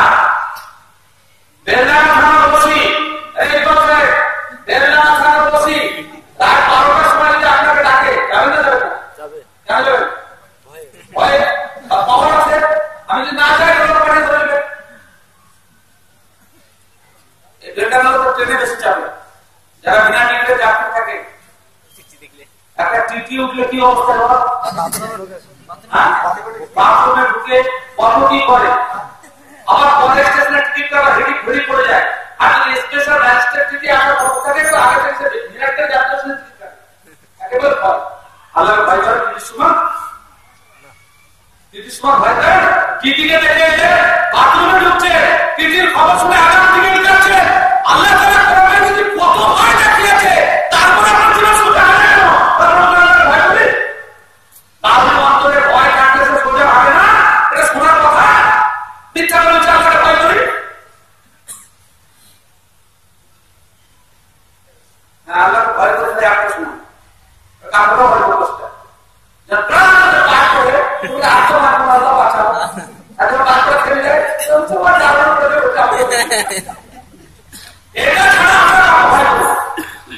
এই একটা সময় গেলে আমাকে সব করি উল্লেখ করে কাপড়ে সব করি এরা শুধু আকাশ থেকে ভয় কিংবা নদীতে ডুবতে শুরু করে তখনই আপনাকে ভয় করে। বাকি পুরুষ আপনাকে ভয় করে না। আল্লাহর ভয় আপনাদের হৃদয়ে নেই। আপনি জেনে রাখবেন কোরআন মাজিদে আপনার দেশের মধ্যে জিজ্ঞাসা করবেন আমার ছাত্র আব্দুল হালিম আছে ওকে জিজ্ঞাসা করবেন একটা জায়গা দেখাও যেখানে আল্লাহ জান্নাতের কথা বলেছে আর তাকে ভয়ের শব্দ লাগাই একটা আমাকে দেখাতে পারাইতে যে আল্লাহ জান্নাতের কথা বলেছে আর তাকে ভয়ের শব্দ লাগাই প্রত্যেকটা জায়গা আছে যে জান্নাতের কথা আমাকে ভয় করতে হবে। মাসালুল জান্নাতি ওয়াইদা মুত্তাকুন ইন্নাল মুত্তাকিনা মাফাজা সমস্ত জায়গায় আপনাদের তাকওয়া বলতে ভয়ের কথা বলেছে তবে জান্নাত যা অন্তরে আমার ভয় নাই সে জান্নাত পাবে না। পরিষ্কার কথা। ভয় শূন্য হৃদয় যার অন্তরে আমার ভয় নেই তার জন্য জান্নাত নয়। মসজিদ থেকে মুয়াজ্জিন আগে হাইয়া আলাস সালাহ অজাকা এই কথাটা আল্লাহ প্রতিনিধিত্ব করছে বলেছেন একটা সাধারণ পরিশ্রম ডাক্তার করে চলে এসো অথবা মসজিদে মাইক লাগিয়েছ যাতে আমরা ডাক্তারি শুনতে পাই। এখানে মাইক করছে ওখানে মাইক করছে আর তারপর চারটা করে আগে আসছো আর তারপর হচ্ছে আল্লাহর ভয় আছে যে আল্লাহ পেয়ে যে মানুষগুলোকে পয়সা দিয়ে পুষছো তারা তোমাকে বলতে পারে যাদের টাকা পেটে কোরআন সেই শুনতে আছে তারা তোমাকে বিশ্বাস করতে পারে না। অসম্ভব। আল্লাহকে ভয় করে একটা সাধারণ চাকরি ডাক্তার আছে তার কাছে চলে যাচ্ছ আর পবিত্র মসজিদ থেকে মনে রাখছে নামাজ পড়তে এসো নামাজ পড়তে এসো নামাজ পড়তে এসো তো ওকে না আল্লাহকে ভয় শূন্য হৃদয় জান্নাতে যাবে না। পরিষ্কার। ভয় কাকে বলে? ভয় কাকে বলে? একটা হাদিস আছে এর আগে শুনিয়েছি আপনাদেরকে এসব কথা আমরা স্মরণ রাখেন এই স্মরণ রাখার কথা বলা আমরা নগদে বিশ্বাসী ও ধারবাকি কিছু বুঝি না। মায়ের স্বামী একজন সাহাবী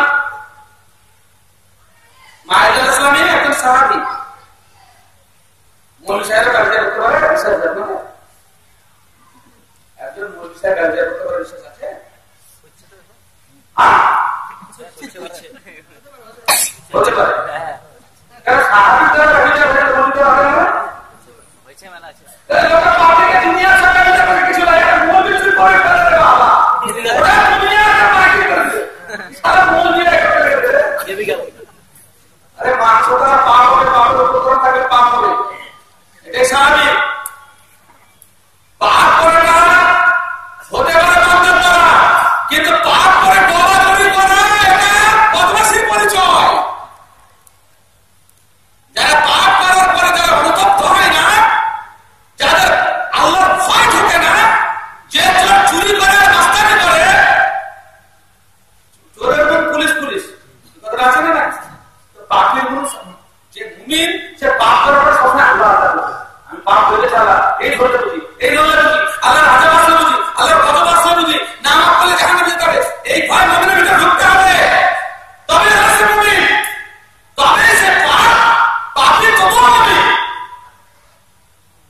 কোরআন কি বলছে والذين إذا فعلوا فاحشة أو ظلموا أنفسهم ذكروا الله فاستغفروا لذنوبهم ومن يغفر الذنوب إلا الله ولم يصروا على ما فعلوا وهم يعلمون سبحان الله استغفر দেখে যে প্রকৃত অর্থে মুমিন হয় তাদের কাছে যখন অন্যায় কাজ হয়ে যায় আল্লাহকে স্মরণ করে কাঁদতে লাগে আল্লাহ কি করে পাপ করতে পারবে আমাদের পাপ হয়ে গেল এটাই হচ্ছে মুমিনের পরিচয় মায়েরা ইসলামী পাপ করেছেন সাহাবী মানুষ বিবাহিত মানুষ একটা মহিলার সাথে থামতে পারেনি ব্যবচার হয়ে গেছে কোনো সাক্ষী নাই কোনো প্রমাণ নাই কেউ দেখেন মেয়েটার সাথে যদি মেয়েটা জানে আর উনি জানে এত সত্য আল্লাহর ভয় করে তাকে গ্রেফতার করে ফেললো দুনিয়াতে যদি আমার শাস্তি না হয় আমি আখিরাতে বাঁচতে পারবো তো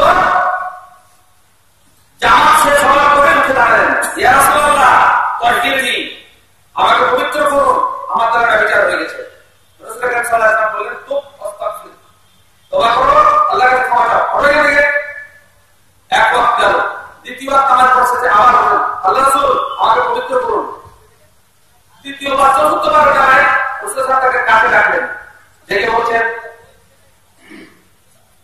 যে এই লোকটা যে বারবার স্বীকার করছে একে বাগানের মধ্যে দেখেছো তোমরা যত লোক আছো একে ভুল বলতে দেখেছো তার পাগল মানুষ ভুল বলতে এর একটা শাস্তি মৃত্যু দণ্ড সেভাবে সেই লোকালি মসজিদের আগে বলছে আপনাকে এবার মসজিদে উঠে সবার সামনে স্বীকার করছে যে ব্যবচার করছে শাস্তি তো এটা মেরে ফেলা তারপরে সব কথা কেন বলছে তোমরা কি আবেহি জনুন এই কোনদিন কি পাগলামি করেছে তোমরা সকলে বলে যে না মা যাবার নবী আল্লাহ সুবহানাহু আমরা কোনদিন দেখিনি তো রাসূলুল্লাহ সাল্লাল্লাহু আলাইহি ওয়াসাল্লাম বলছেন আরে মদ তো খেয়েছিলে মানুষের মদ খেলে জ্ঞান থাকে না আর শরীরের কাম মদ পান করেছে তো এক সার করতে আর মুখে নাক লাগিয়ে দিয়ে বলছেন যে না মদটা ছড়িয়ে দিই আমরা মদের পুরো বন্ধ করতে পারছি না মদ খাইনি তো রাসূলুল্লাহ কাছে রাখলেন দেখে বলছেন ওই লোকটাকে কতটা স্টেপ পার হতে যাচ্ছে নিজের সিদ্ধান্ত করা দেখে বলছেন যে একটা বিবাহিত মানুষ তার স্ত্রীর সাথে যে কাজ করে তুমি মহিলাকে সেই কাজ করেছো হাম সেটা করেছি উঠে করেছি আমি রাসূলুল্লাহ আরো স্ত্রী আল্লাহ বলছেন যে ছুঁচের ফুটোতে যেভাবে ধাগা করানো হয় তুমি সেই কাজটা করেছো যেহেতু তার কোনো সাক্ষী নাই নিজে স্বীকার করছে তাহলে ধীরে ধীরে ধীরে ধীরে তার কাছে নিশ্চিত হতে চাইছে কেননা ভুল করে সাজা না দেওয়া ভুল করে সাজা দেওয়া আরো কথা সাজা দিলে ভুল হয় এটা ক্ষমাযোগ্য কিন্তু ভুল করে সাজা দেওয়াটা অনেক বড় কথা আল্লাহ সাল্লাল্লাহু আলাইহি ওয়াসাল্লাম সেজন্য নিশ্চিত হলেন নিশ্চিত হওয়ার পর বলতে আপনি এবার সাহাবারা কথা শুনে মারতে লাগবে আরো পাল্টে থাকবে একসময় মুখের চোয়ালে আট করেছিল তা নিয়ে জোরে জোরে মারল পড়ে মারতে হয়ে গেল আর শরীরের রক্তের ফোয়ারা ছুটে যারা মারত তাদের কাপড়ে লেগে গেল তো তারা কি বলতে জানেন নাপাক লোকের কাপড়ে রক্ত লেগে গেল নাপাক মতো রক্ত লেগে গেল লোকটা নাপাক কি বলে যে ব্যক্তি তওবা করেছে নাপাক সেই লোকের কাছে আল্লাহ সুবহানাহু ওয়া তাআলা বলছেন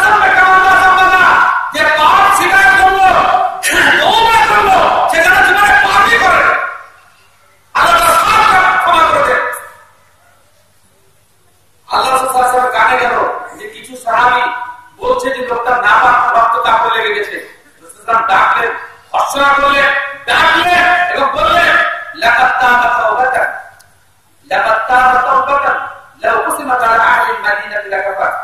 মায়ের রাসূলানি যত বিশুদ্ধ তওবা করেছে, এই তওবাটা যদি কোনো বস্তু হতো এবং তার যদি বন্টন করা সম্ভব হতো, গোটা মদিনার সমস্ত পাপীদের মধ্যে বন্টন করে দিলে সবাই পাবে। এত বিশুদ্ধ চিত্তে তিনি তওবা করেছেন, আর তারপর তার বর্তমানে নামাজ পড়ছো। কি কোন আল্লাহর ভয় বলতো, কি কোন আল্লাহর ভয়। আর আমরা দুনিয়ার অন্যায় অপকর্ম করে চলে যাচ্ছি, আমাদের কোনো অনুশোচনা নেই, কোনো কিছু নেই, হচ্ছে আল্লাহকে ভয় করি। আর তারপরে না ভয় শূন্য হৃদয় এক নম্বর না। আল্লাহ সম্পর্কে কোনো ধারণা আছে আপনাদের? ইনশাআল্লাহ এলাকা করবো আল্লাহ আল্লাহ কাকে বলে তাকে নিয়ে আপনার ইনশাআল্লাহ। তাকওয়া হচ্ছে আল্লাহর ভয়ে নিজেকে সংযত রাখা। না প্রশ্নের উত্তর মন গেলে দিতে পারবো না। আল্লাহ সাল্লাল্লাহু আলাইহি ওয়াসাল্লাম নিজের স্ত্রীকে তখন একটা হচ্ছে আসমাতুস সুয়া, বেশি প্রশ্ন করা ভালো কাজ নয়। আমি জানি যে প্রশ্নগুলো এসছে সব উত্তর জানো, কথা শুরু করছি ইল্লা মাশাআল্লাহ।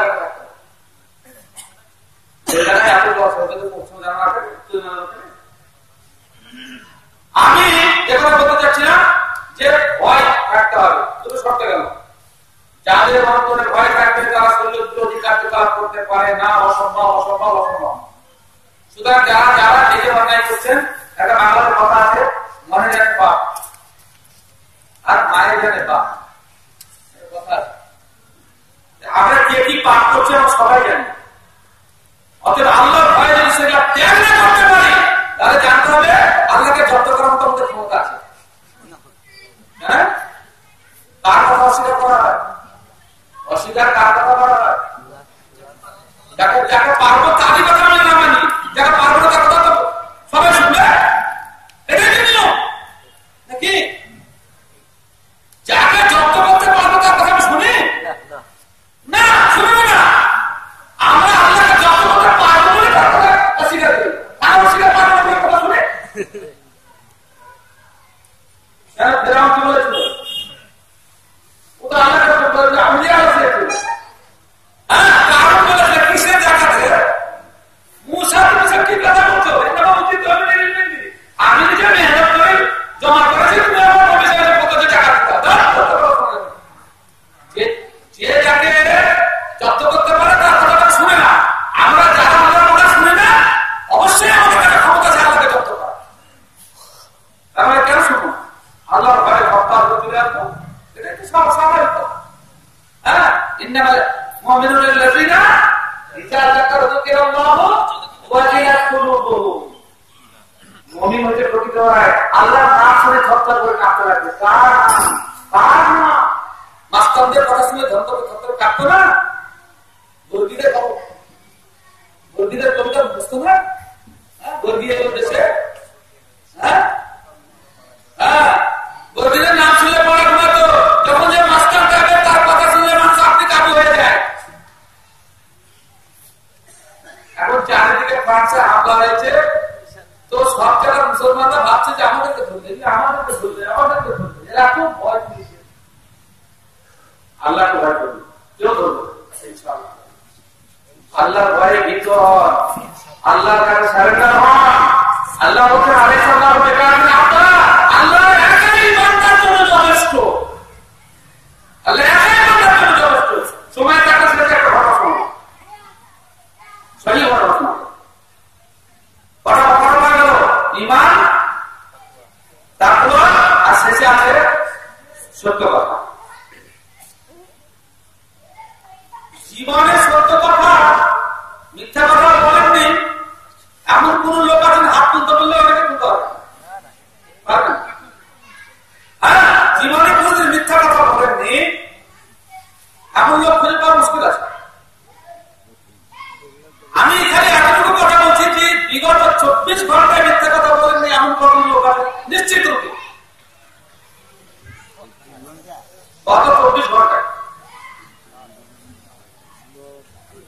কথাই বলেন হবে গত 24 ঘন্টায় মিথ্যা কথা বলেননি না বলে দিয়েছেন আরে একটা দিনে তো অন্তত বাকি নিশ্চয় থাকতে হবে এই মিথ্যা কথা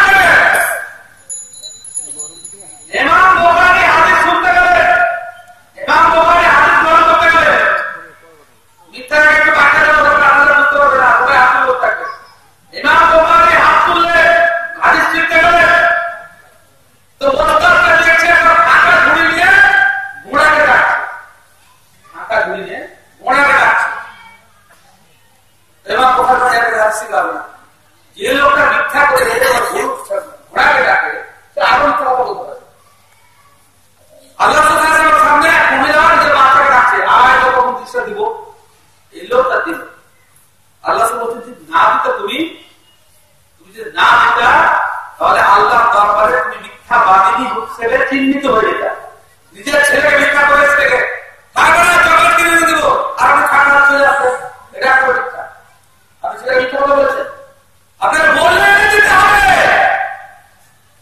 আপনি ছেলেকে শিক্ষা দিচ্ছেন যেভাবে ধোকা দেওয়া যায় পারবেন না বলবেন না আমার রাস্তায় বলে ঘুরে এসে দিতে হবে ধীরে ধীরে দিতে হবে ছেলেকে আর না ভুল স্বীকার করতে ছেলেকে এবার একদম বললে যে তুমি মাফ করো আমাকে আমি তো সাথে দেবো এটা একটা মিথ্যা এবার বলে মিথ্যা বলে চব্বিশ ঘন্টায়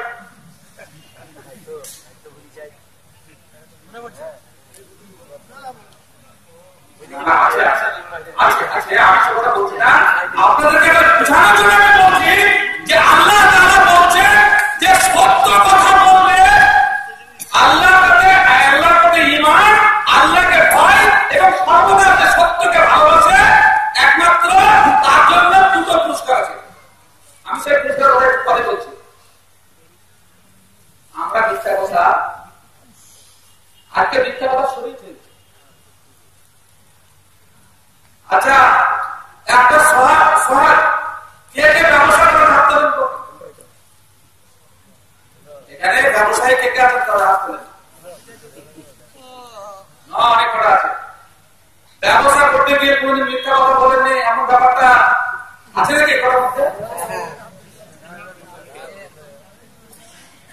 আমাদের দেশের একটা নিয়ম আছে কি জানেন শরীয়তের বিরুদ্ধে একটা নিয়ম তৈরি করেছে মিথ্যা কথা না বলে ব্যবসা করবে যারা নিজের জীবনে সিদ্ধান্ত নিয়েছে যে মিথ্যা কথা ব্যবসা বলতে হবে এদের থেকে মিথ্যা কথা হবে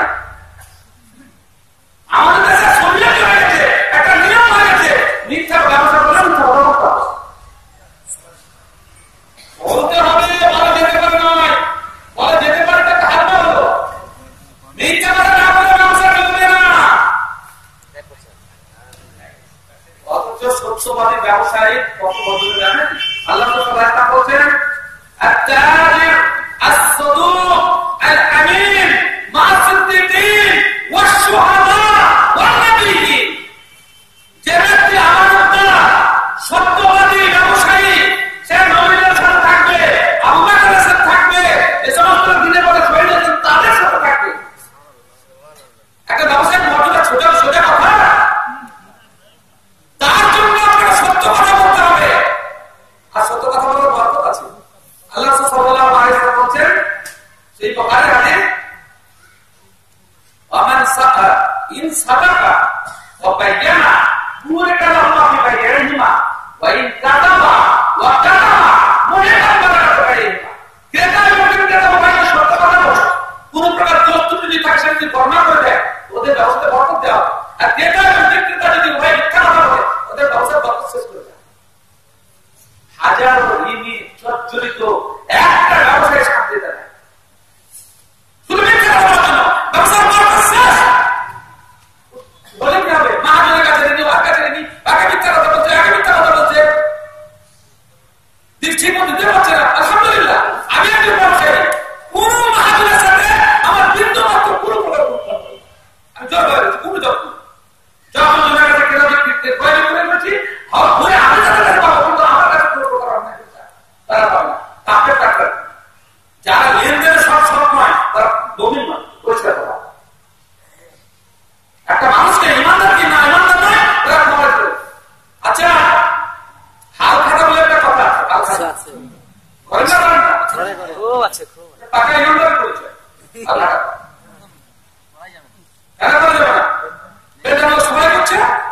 এবং পরিষ্কার ভাষা হচ্ছে হাজার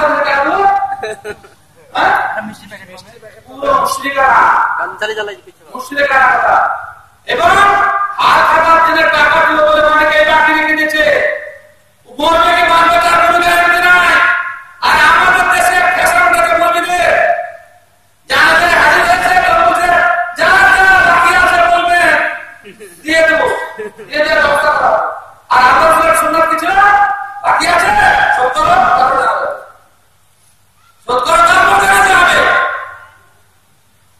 কি হাদিস না? যদি দেখে খুব গরিব মানুষ টাকা শোধ করতে পারছে না, তাহলে সে বাইরে মাঠে গরিব পরিশোধ করছে, তারপর টাকা লাগে। মিথ্যা কথা বললে আগে আল্লাহ তো ঋণ পরিশোধ করেছেন, তারপর টাকা লাগাইছে। আর আগে বলছে যা যা আছে দস্তুর দিয়ে থাকে করে থাকে মাফ করে দেবে, আর যদি বাকি থাকে তো দেখা করে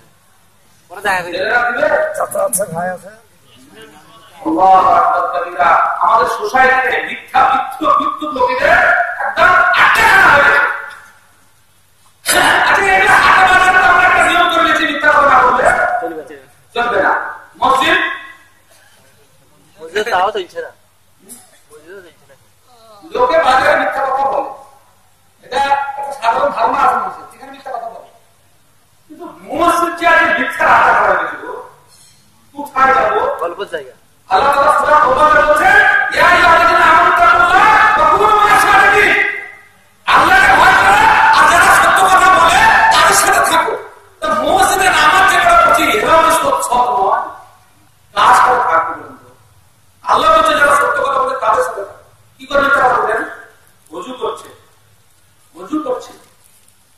মাথায় টুপি দিচ্ছে, পশ্চিম মুখে দাঁড়াচ্ছে, কোরআন পড়তে গিয়ে বলছে আল্লাহ তার সব কোরআন বলছে ইয়াকা না'বুদু ওয়া ইয়াকা নাস্তাঈন, আল্লাহ তোমারই দাসত্ব করি, তোমারই গোলামি করি, তোমার কাছে সাহায্য প্রার্থনা করি। কথা সত্য কথা, সত্য কথা, কথাটা কি সত্য? যে লোকটা বলছে, যে ইমাম সাহেবটা বলছেন সত্য কথা বলছে, যদি বলে যে আল্লাহ তোমারই গোলামি করি, তো ওই ইমাম সাহেব সরকারের কাছে করে কেন শুনছে? মিথ্যা কথা নয়। আর যারা পিছনে বলছে তারা আর বলছে ইমাম সাহেব যা বলছে সেটা আমারই কথা, ইত্যাদি বিহার জানি না বলছে ভাইটা ভাইয়া। আর নিজের ডাইরেক্ট ইমাম ওরা বলছে যে আল্লাহ গোলামি তোমারই করি, সেজন্য ওরা ভাবছে যে আল্লাহ সংরক্ষিত প্রোটেক্টেড এরিয়া মুসলিম, সংরক্ষিত রাখতে স্পেশাল উইন্ডো প্রসিকিউটর। অতএব এখানে যেখানে ঢুকলে আল্লাহ ধরবে, সেজন্য ওখানে ফতোয়াবাজি করে। আর যেমনই মসজিদের বাইরে গেল তখনও মানি, তখনও আল্লাহ গোলাম নয়, যা কিছু তাই করে ব্যবসা করবে, যা কিছু তাই বলবে, ও আড্ডা মারবে, ও মিতালি সিনেমা হলে যাবে, ও সব জায়গাতে যাবে, ও আর মানে আর কোনো লাগাম নাই। আচ্ছা এই লোকটা ব্যবসা গেছে, এখানে বুঝাই আপনি ভাই নিজের ভাড়া করেছেন, আপনার যারা কর্মচারী তারা সময় সময় মালিক হয়ে যায় নাকি? সময় সময় মালিক হয়ে যায় মানে আপনি বলছেন এটা ধর্ম ঠিক করবে, কিন্তু সোজা না হয়, ঠিক করে সাজা, কিন্তু ওর সময় সময় উল্টা পাল্টা করতে কথা রাখবেন, রাখবেন কেন? স্বেচ্ছাচারিতা করছে। তা আপনার মালিকানার ভিন অ্যাক্সিডেন্ট স্বেচ্ছাচারিতা করে ডিসচার্জ করেন, তবে যদি আপনার কাজ হিসেবে গ্রহণ না করেন, তা আল্লাহর সামনে যারা বান্দারা করছে তারা বান্দারা বলো মসজিদে ঘোষণা করছে ইয়াকা না'বুদু ওয়া ইয়াকা নাস্তাঈন, আর বাইরে এসে বলছে এর চেয়ে বড় মিথ্যা কি হতে পারে? পুরো মিথ্যা, সোসাইটি মিথ্যা। বলছে ইহদিনাস সিরাতাল মুস্তাকিম, নিজেই বলছে সিরাতাল লাযিনা আন'আমতা আলাইহিম, সদা পথ দেখাও, ওই পথ দেখাও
खुदा में तुम हो नसारा तमद्दुन में हुनून, ये मुसलमान हैं जिन्हें देखकर शर्माया हूं। यहूदी बच्चे बच्चे ये कौन जा खुदा बख्शा एक আয়াতের পরিপ্রেক্ষিতে মৃত্যু কেন মুক্তি নাই, ওরা জাতি মিথ্যাতে জড়িত, ওরা জাতি মিথ্যাতে জড়িত, মসজিদে পবিত্র নয়। একটা উদাহরণ দিই, আয়েশা মানুষ শুনেছেন, আয়েশা বলে রাখবেন না, হাদিসে আছে যে কিছু লোক হারাম পর্যন্ত হজ করতে যায়, তখন লাব্বাইকা বলতেন, আল্লাহ তার জবাবে কি বলে, লা লাব্বাইকা ওয়ালা সাআদাইকা। হারাম টাকা নিয়ে হজ করতে গিয়ে হাজির চিল্লেছে লাব্বাইক আল্লাহুম্মা লাব্বাইক লা শারীকা লাক লাব্বাইক ইন্নাল হামদা ওয়ান নি'মাতা লাক ওয়াল মুলকা লা শারীকা লাক। তো আল্লাহ বলছে আল্লাহ হাজির, সমস্ত প্রশংসা আল্লাহ তোমার, আমি হাজির, তোমার আমি আল্লাহ হাজির।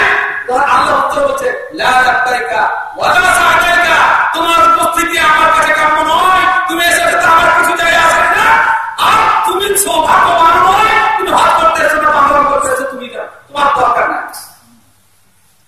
লা লাব্বাইকা ওয়ালা সাআদাইকা, হজের মতো জায়গাতে এরকম করে তুমি মিথ্যা কথা বলতে, আল্লাহ বলছে তোমার উপস্থিতি, তুমি উপস্থিত নও, তোমার উপস্থিতি আমার কাছে কাম্য নয়।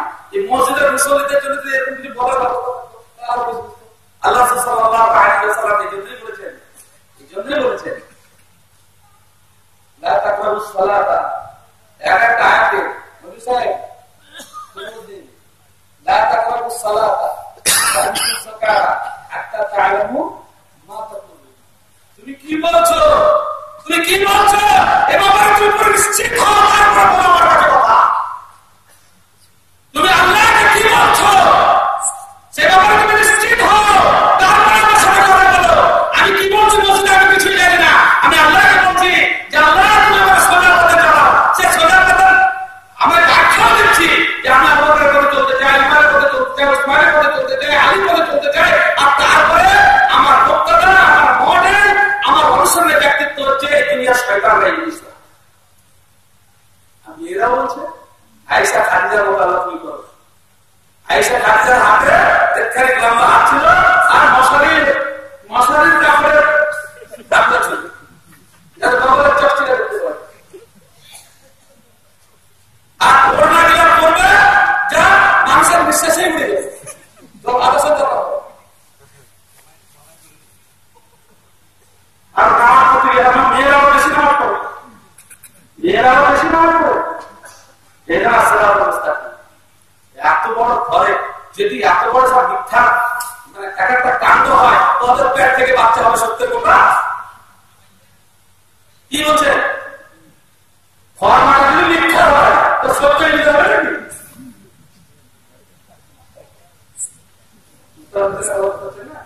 ইট যদি ফরমাটা যদি মিথ্যা হয় তো ইট সত্য দেবে না, মা ও পড়া সব মিথ্যার উদাহরণ করেছে, সত্য কথা বলছে। আব্দুল কাদের জিলানীর ঘটনা আমরা খুব রসে রসে বর্ণনা করি যে আব্দুল কাদের জিলানী পড়তে যাচ্ছেন, আর মা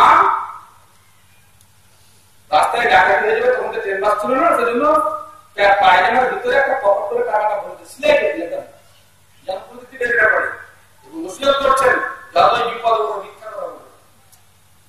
আব্দুল কাদের জিলানী যে দলের সাথে যাচ্ছিলেন পাক্কা আহলাদিস ছিলেন উনি, জিলানী শহরটা বাড়িটার জন্য জিলানী, আর বেরেলিরা আহলাদিস ছিলেন, একে একে কবর পূজা করতেন। ডাকাতরা সব দলে সব নোট করলো। এবারে সেই আব্দুল কাদের জিলানীকে বলছে তোমার কাছে কিছু আছে নাকি? হ্যাঁ আছে, আমার মা এখানে সিলাই করে পয়সা দিয়েছে যাতে মাসে গিয়ে তাহলে বাইরে করবে, বাইরে করার পর বলছে তুই মিথ্যা কথা বলবো, ছোট কথা যদি না বলতে তাহলে তো আমি আর এই টাকাটা পেতাম না। বলছে যে আমার মায়ের ছিল যত করে বিপদে পড়ি কেন আমি যেন মিথ্যা কথা না বলি, সেজন্য আপনাদের সত্য কথা বলেছি। ডাকাতের দলরা বলছে একটা ছেলে তার মায়ের কথা শুনতে গিয়ে যদি এত সত্যবাদী হয় তাহলে আল্লাহ আমাদের কত মিথ্যা করছে, তার সব দোকানটা সব কথা নারী মুসলিম হয়ে গেল। আপনি যদি সত্যতা জীবন যাপন করতে আশপাশে একটা মুসলিম থাকতো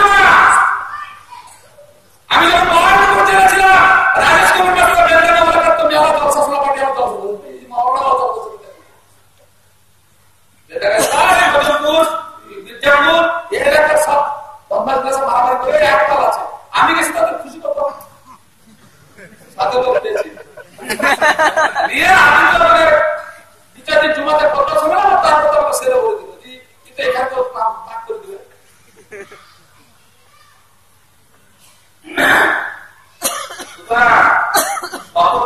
রাজেশ কুমার মিশ্র বলছে যখন 1600 আসা 1600 আসা আবু রাজেশ মিশ্র বলছে তোমরা যে বলছো যে মুসলিম ভালো তোমাদের লোক এত বেশি কেন দিল? একটা পরিষ্কার বলছে রাজেশ মিশ্র তখন ছিল। এরপরে বলছে যে মুসলিম জান্নাতে মান ক্বালা লা ইলাহা ইল্লাল্লাহ দাখালাল জান্নাহ। বক্তব্যের মুখে লাগাম দিয়ে সব ভুল কথা বলে। আর এই যে তিনটা গুণ আমাদের মধ্যে পাওয়া যায় তাহলে আমাদেরকে ঈমান ঠিক রাখতে হবে, আল্লাহকে ভয় করতে হবে এবং সত্য কথা বলতে হবে। সত্য কথা বলার সম্পর্কে অনেক আয়াত এবং হাদিস আছে। সুতরাং কি করে সব বলুন, কাউকে ধোঁকা দেবেন না, কাউকে মিথ্যা কথা বলবেন না, নামাজে গিয়ে তো মিথ্যা কথা বলবেন না। আপনি নামাজে অনেক কিছু সত্য কথা বলেন সেটাকে বাস্তব উদ্ধার করার জন্য। কোন সময় ওয়াদা করলে যতই ক্ষতি হোক ওয়াদা ভঙ্গ করবেন না, আপনার যতই ক্ষতি হয়ে যায়। ইমাম বুখারী রাহমাতুল্লাহ আলাইহি সম্পর্কে পরিষ্কার বর্ণিত আছে, একটা দলকে বিক্রি করার সিদ্ধান্ত গ্রহণ করলেন, অপর একটা দলের সাথে দ্বিগুণ দাম বলল। ইমাম বুখারীর কাছে প্রথম দলটা পেমেন্ট দেয়নি, চুক্তিও হয়নি। ইমাম বুখারী শুধু বলে চলে যাওয়ার পর নিয়ত করেছেন যে প্রথম দলটাকে দেব। সেজন্য তিনি দ্বিতীয় দল বেশি দাম দেওয়ার শর্ত বলেন যে আমি নিয়ত করে নিয়েছি প্রথম দল আমার অন্তরটাকে আমি খারাপ করতে চাই না, যেহেতু প্রথম দল জন্য সিদ্ধান্ত গ্রহণ করে নিয়েছি, দাম হয়নি, চুক্তিও হয়নি। এটা ছিল আমাদের পূর্বপুরুষদের ঘটনা। আর আমরা একটা পদে পদে মিথ্যা কথা বলে জান্নাত যাওয়ার স্বপ্ন দেখছি, এটা সম্ভব নয়। জান্নাতের পথ জান্নাত যেতে হলে জান্নাতের পথে হাঁটতে হবে। কি বললাম? দ্বিধাহীন চিত্তে আল্লাহ রাসূলের সমস্ত কথা বিশ্বাস করা, আমরা কথা বিশ্বাস করি ইনশাআল্লাহ। আমাদের বেদানা কমিটিকে বলবো যে আমরা অন্য কোনো জায়গাতে একটা ভালো প্রোগ্রাম করাবো, ওই বিষয়টা নিয়ে আমরা বিশ্বাস করি কিনা তার একটা পরীক্ষা হবে ইনশাআল্লাহ। আর দ্বিতীয় নম্বর হচ্ছে যে আল্লাহর ভয়, আল্লাহর ভয় কতটা করেন সেটা। তৃতীয় হচ্ছে সত্য কথা বলা। তিনটার অবসর বিশ্ববিদ্যালয়তে যদি এই তিনটা কাজ করেন তাহলে আপনার দ্বারা আল্লাহ অটোমেটিক আপনাকে আপনার আমল সংশোধন করে দেবে এবং যদি ত্রুটি বিচ্যুত হয়ে থাকে আল্লাহ তাআলা অটোমেটিক ক্ষমা করে দেবেন এবং আপনাকে জান্নাত দেবেন। কিন্তু এই সংশোধন হওয়া আর কথাকে মানা, সত্য কথা বলা, আল্লাহ এবং আল্লাহ রাসূলের মাপকাঠিতে হতে হবে। আপনাকে একটা ঘটনা বলি, ছোট ঘটনা। আমি একদিন কোর্টে দাঁড়িয়ে আছি, অ্যাক্সিডেন্টের ঘটনা হলো, বাসে বাসে ধাক্কা মেরেছে, পুলিশ ধরে নিয়ে এসেছে আসামিকে, জেলে ভাড়া আছে। উকিল বলছে পুলিশকে, আপনি যে বলছেন এই বাসে ধাক্কা মেরেছে, আমি বলছি ধাক্কা মারিনি, ধাক্কা মেরেছে দলিল কি? ধাক্কা মেরেছে তো দলিল কি? আমি তো বলছি ওই দিন বাসটা চলেনি, আপনি বলে চলেছে তো দলিল দেন। আর দলিল হচ্ছে আপনি থেকে তার রেকর্ড না এই দিন বাস চলেছে কিনা, তারপর সংগঠনের কারণে 2 বছর অলরেডি পার হাতে দেওয়া হয় জবাব করে দিন না। আমার ধরা সত্ত্বেও দুনিয়ার কাছে জিতে গেল হবে। আল্লাহ তাআলা বলেন ওয়া ইতিল্লাহ ওয়া রাসূলুহু ফাকাদ ফাযা ফাওজান। আল্লাহ এবং আল্লাহর রাসূলের মাপকাঠিতে সৎ হতে হবে, দুনিয়ার মাপকাঠিতে নয়। দুনিয়ার মাপকাঠিতে মামলা জিতে গেলে আর আপনার জন্য হারাম হয়ে গেলে ভাববেন না। যা যা হারামি করেছে, বাপ মা বেড়ে গেলে চেপে দিকে বঞ্চিত করেছে, এটার জন্য তো হারাম নয়, এটা মনে করে রাখবেন। এরকম বহু ঘটনা আছে, সেগুলোকে স্মরণ রাখেন। আল্লাহ তাআলার কাছে দোয়া করি আল্লাহ রাব্বুল আলামিন যেন আমাদেরকে হক পথে চলা, হক কথা এবং সত্য করে সাথ দেওয়ার তৌফিক দান করেন। সারা পাত্র বড় বক্তা আরবি পৃথিবীর সব থেকে সহজ ভাষা। ইংরেজি সহজ না সহজ? আরবিরা লোক আছে এখানে বেশি বলতে বেদাতে না, ইংরেজি না। ইংরেজি কোন দেশের ভাষা? আরে আরবিটা বুঝেছি, আমরা এশিয়া মহাদেশের লোক, সৌদি আরব এশিয়াতে আছে না, ইউরোপে আছে। নিজের দেশের ভাষা শিখে না, বিদেশের ভাষা শিখে। আমরা যে দেশে বাস করি সে দেশের ভাষা আরবি সহজ,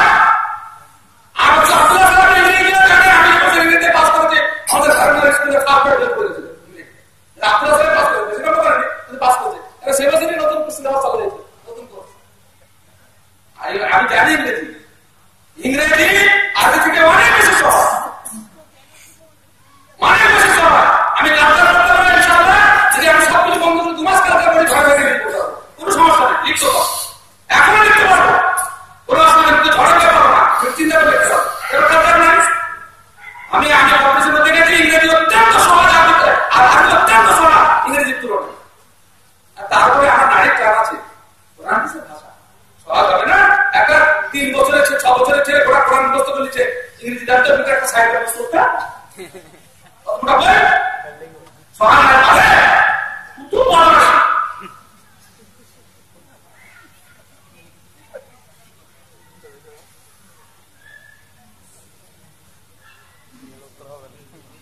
জেনারেল মুসলিম নয়, বিড়ি সিগারেট খাওয়া হারাম, কাবিরা গুনাহ শুরু হয়ে গেছে।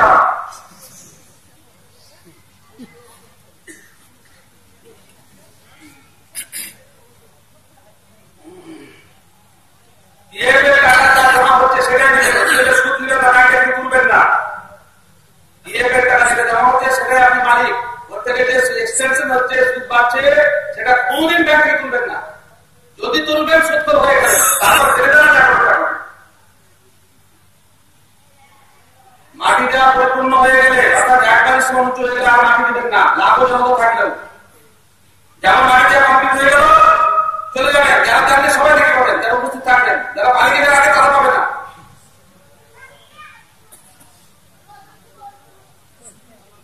বিয়ে দেওয়ার সময় 5 কালমা পড়া হয়, হিন্দু থাকলে পড়াতে হবে অবশ্যই। মুসলমানকে হিন্দু মনে করে পড়ায়।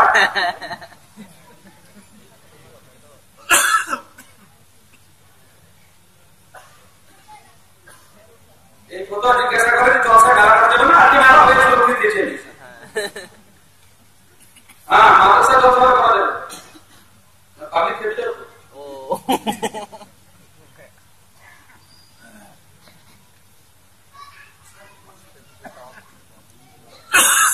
তোমার কোথায় লাগে যাবে কি যাবে না এ নিয়ে বিতর্ক আছে। যারা বসে যাওয়া যাবে না, যারা বসে বুড়িয়েছে তখন দিয়েছেন, অতএব জোয়ান মানুষকে দেওয়া যাবে না, এই তথ্য ঠিক নয়। জোয়ান লাঠি দেওয়া যাবে, অসুবিধা নেই। জানাজা নামাজে একদিকে সালাম দেওয়া মশলাটাই সহি।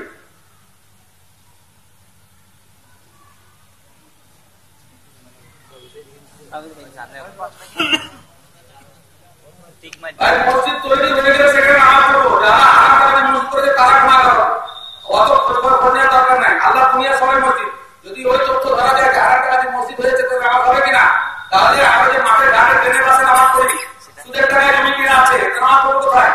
নামাজ তো পড়াই যাবে না তাহলে। সুতরাং আল্লাহ জমি বুঝে করে আমরা নামাজ পড়ছি, এরপরে যারা হারাম কাজে মসজিদ করেছে তারা হারাম খাবে আখেরাতে। কথা বুঝতে পারছেন কিনা?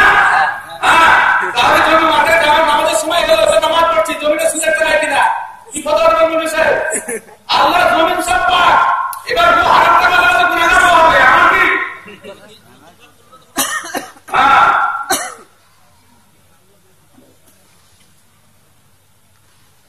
ছাত্র মারা গেলে ছুটি দেয়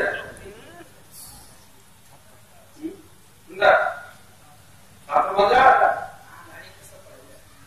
দাঁড়িয়ে পেশাব করা বিভ্রান্ত ছড়ে দেওয়া কেমন কথা? দাঁড়িয়ে পেশাব করা যায়, বসে পেশাব করা উত্তম, কোনো অসুবিধা নেই।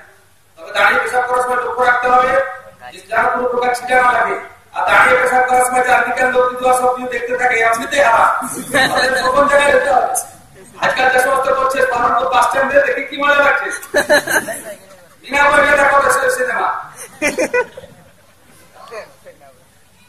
তার জন্য সে এরিয়া হতে হবে। নির্জনে কোথাও আছেন কেমন আমরা তো দাঁড়িয়ে পেশাব করে সেটা তো নোংরা জায়গায় নিজেকে রক্ষা করে, এরকম যদি কোনো ব্যবস্থা হয়, হ্যাঁ, তাহলে অবশ্যই লক্ষ্য রাখবে যে কোনো কোথাও অসুবিধা না হয়। পুরো সেফ যদি থাকে দাঁড়িয়ে পেশাব করা যায়, শুধু দাঁড়ানোর জন্য হারাম না, এটা মনে রাখবেন। কিন্তু তার জন্য সুরক্ষিত এলাকায় হতে হবে, সতর্ক থাকতে হবে, কিছু করতে হবে। হ্যাঁ, দাঁড়িয়ে বসা দুটোই যায়, বসাটা উত্তম বেশি। আল্লাহ রাসূল দাঁড়িয়ে পেশাব করেছেন, অতএব দাঁড়িয়ে পেশাব করা যায়।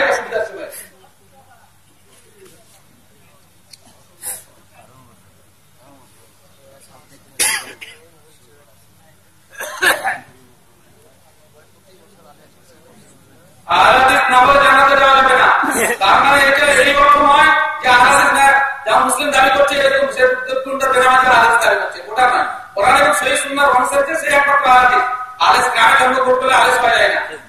হ্যাঁ, আদেশের গ্রামে জন্মগ্রহণ করলে আদেশ হয়ে যায় না। নবীর বেটা যদি মুসলিম না হয় তা আদেশের বেটা মুসলিম কি করে, আদেশ কি করে হবে? নবীর বেটা নবী বেটা ছিল না, কি জ্বালা। যে কোনটা নাম নথিভুক্ত করে দেবে বন্ধ করে জানাতে চলে যাবে, সহজ কথা নাকি?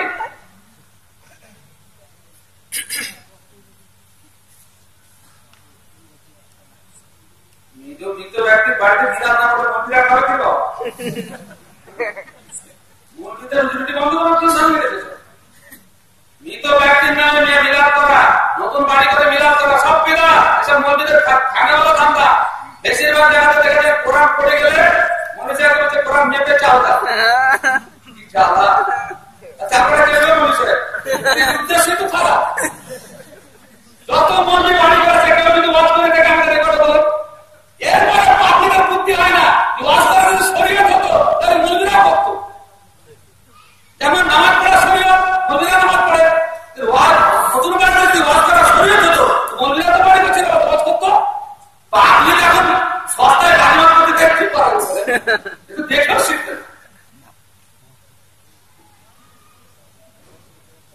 ভাই এই প্রশ্ন বর্তমান বিশ্বের পরিস্থিতিতে মুসলিমদের উচিত সূরা নূরের ৫৫ নম্বর আয়াত পড়লেন। সূরা নূরের ৫৫ নম্বর আয়াত পড়লেন। সূরা নূর বর্তমান বিশ্বে যে সমস্ত পরিস্থিতি চলছে ইসলামের ব্যাখ্যা কি, সূরা নূরের আয়াত পড়লেন। কোন মেয়ে কোন ছেলেকে বিবাহ করতে দিতে পারে? অবশ্যই দিতে পারে।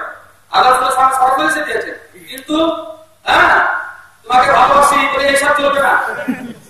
ভাই আপনি দিনদার, আপনি আমাকে বিয়ে করে আমার দিনটা রক্ষা হবে, আপনি বিয়ে করুন, এটা বলতে পারে, কোনো অসুবিধা নাই। আল্লাহ তো মেয়েরা এসে বলেছেন। কিন্তু আজকাল যা চলছে এসব নেই, চলে না। হ্যাঁ, পাত্র নির্বাচনে ছেলেদের যেমন জরুরি মেয়েরা যেমন জরুরি। বিয়ে হওয়ার পরে পাত্রী বাপের হুকুমকে উপেক্ষা করে যে কোনো সময় বিবাহ করতে পারে। আপনি ভাববেন না যে মেয়েদেরকে জরুরি বিয়ে দিয়ে চলছে। মেয়ের মত ছেলের থেকে অনেক বেশি জরুরি। কোন পাত্রের সাথে বিয়ে হওয়ার পরে মেয়েরা যদি পছন্দ না হয় ওর বাপ বাধ্য বিয়ে ভেঙে দিতে, বাধ্য। আর যদি দেখা যায় বাপের সমস্যা থেকে যায় সেটা আলাদা, কিন্তু ইচ্ছা করলে ভেঙে দিতে পারে। এ ব্যাপারে দলিল আছে, আপনার কাজ শোনাতে পারে, কোনো অসুবিধা নেই, প্রচুর দলিল আছে।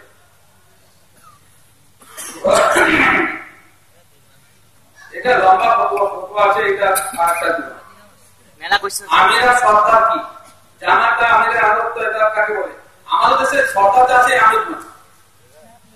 আমাদের দেশে সরকার এরা বিরাটের মতো নাম ভাগ করা পার্টি, এরা আমির না। আমি এদের নাম রেখেছি সরকারের, হ্যাঁ সরকারের ভয়ের ফোটাকে উঠিয়ে দিয়েছি আমি।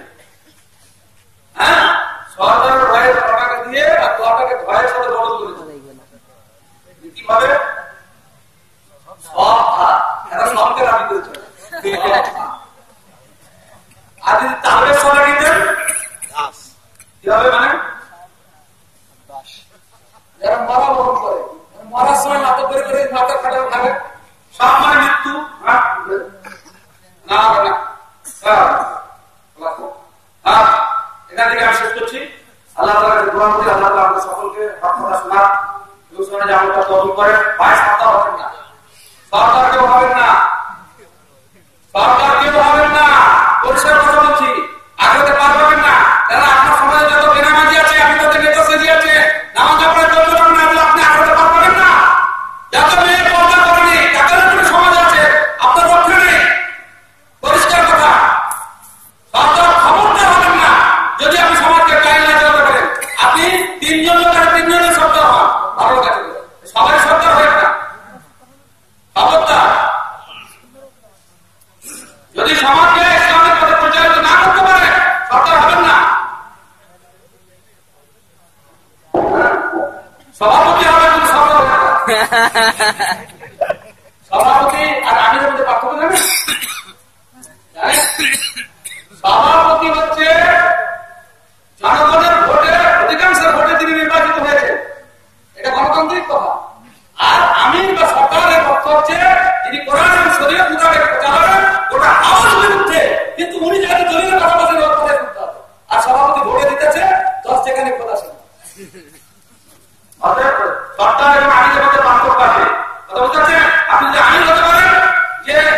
যদি কেউ আমি বানাই ভাই আমি যতক্ষণ শরীর মোতাবেক হবে আমি আপনার আদর করবো তাহলে হবে যদি শরীর মোতাবেক না চলে তাহলে দরকার নাই আল্লাহ আমাদের সকলকে আসসালামু আলাইকুম ওয়া রাহমাতুল্লাহি ওয়া বারাকাতুহু সাজাদ এটা আমি ada jauh, ada jauh.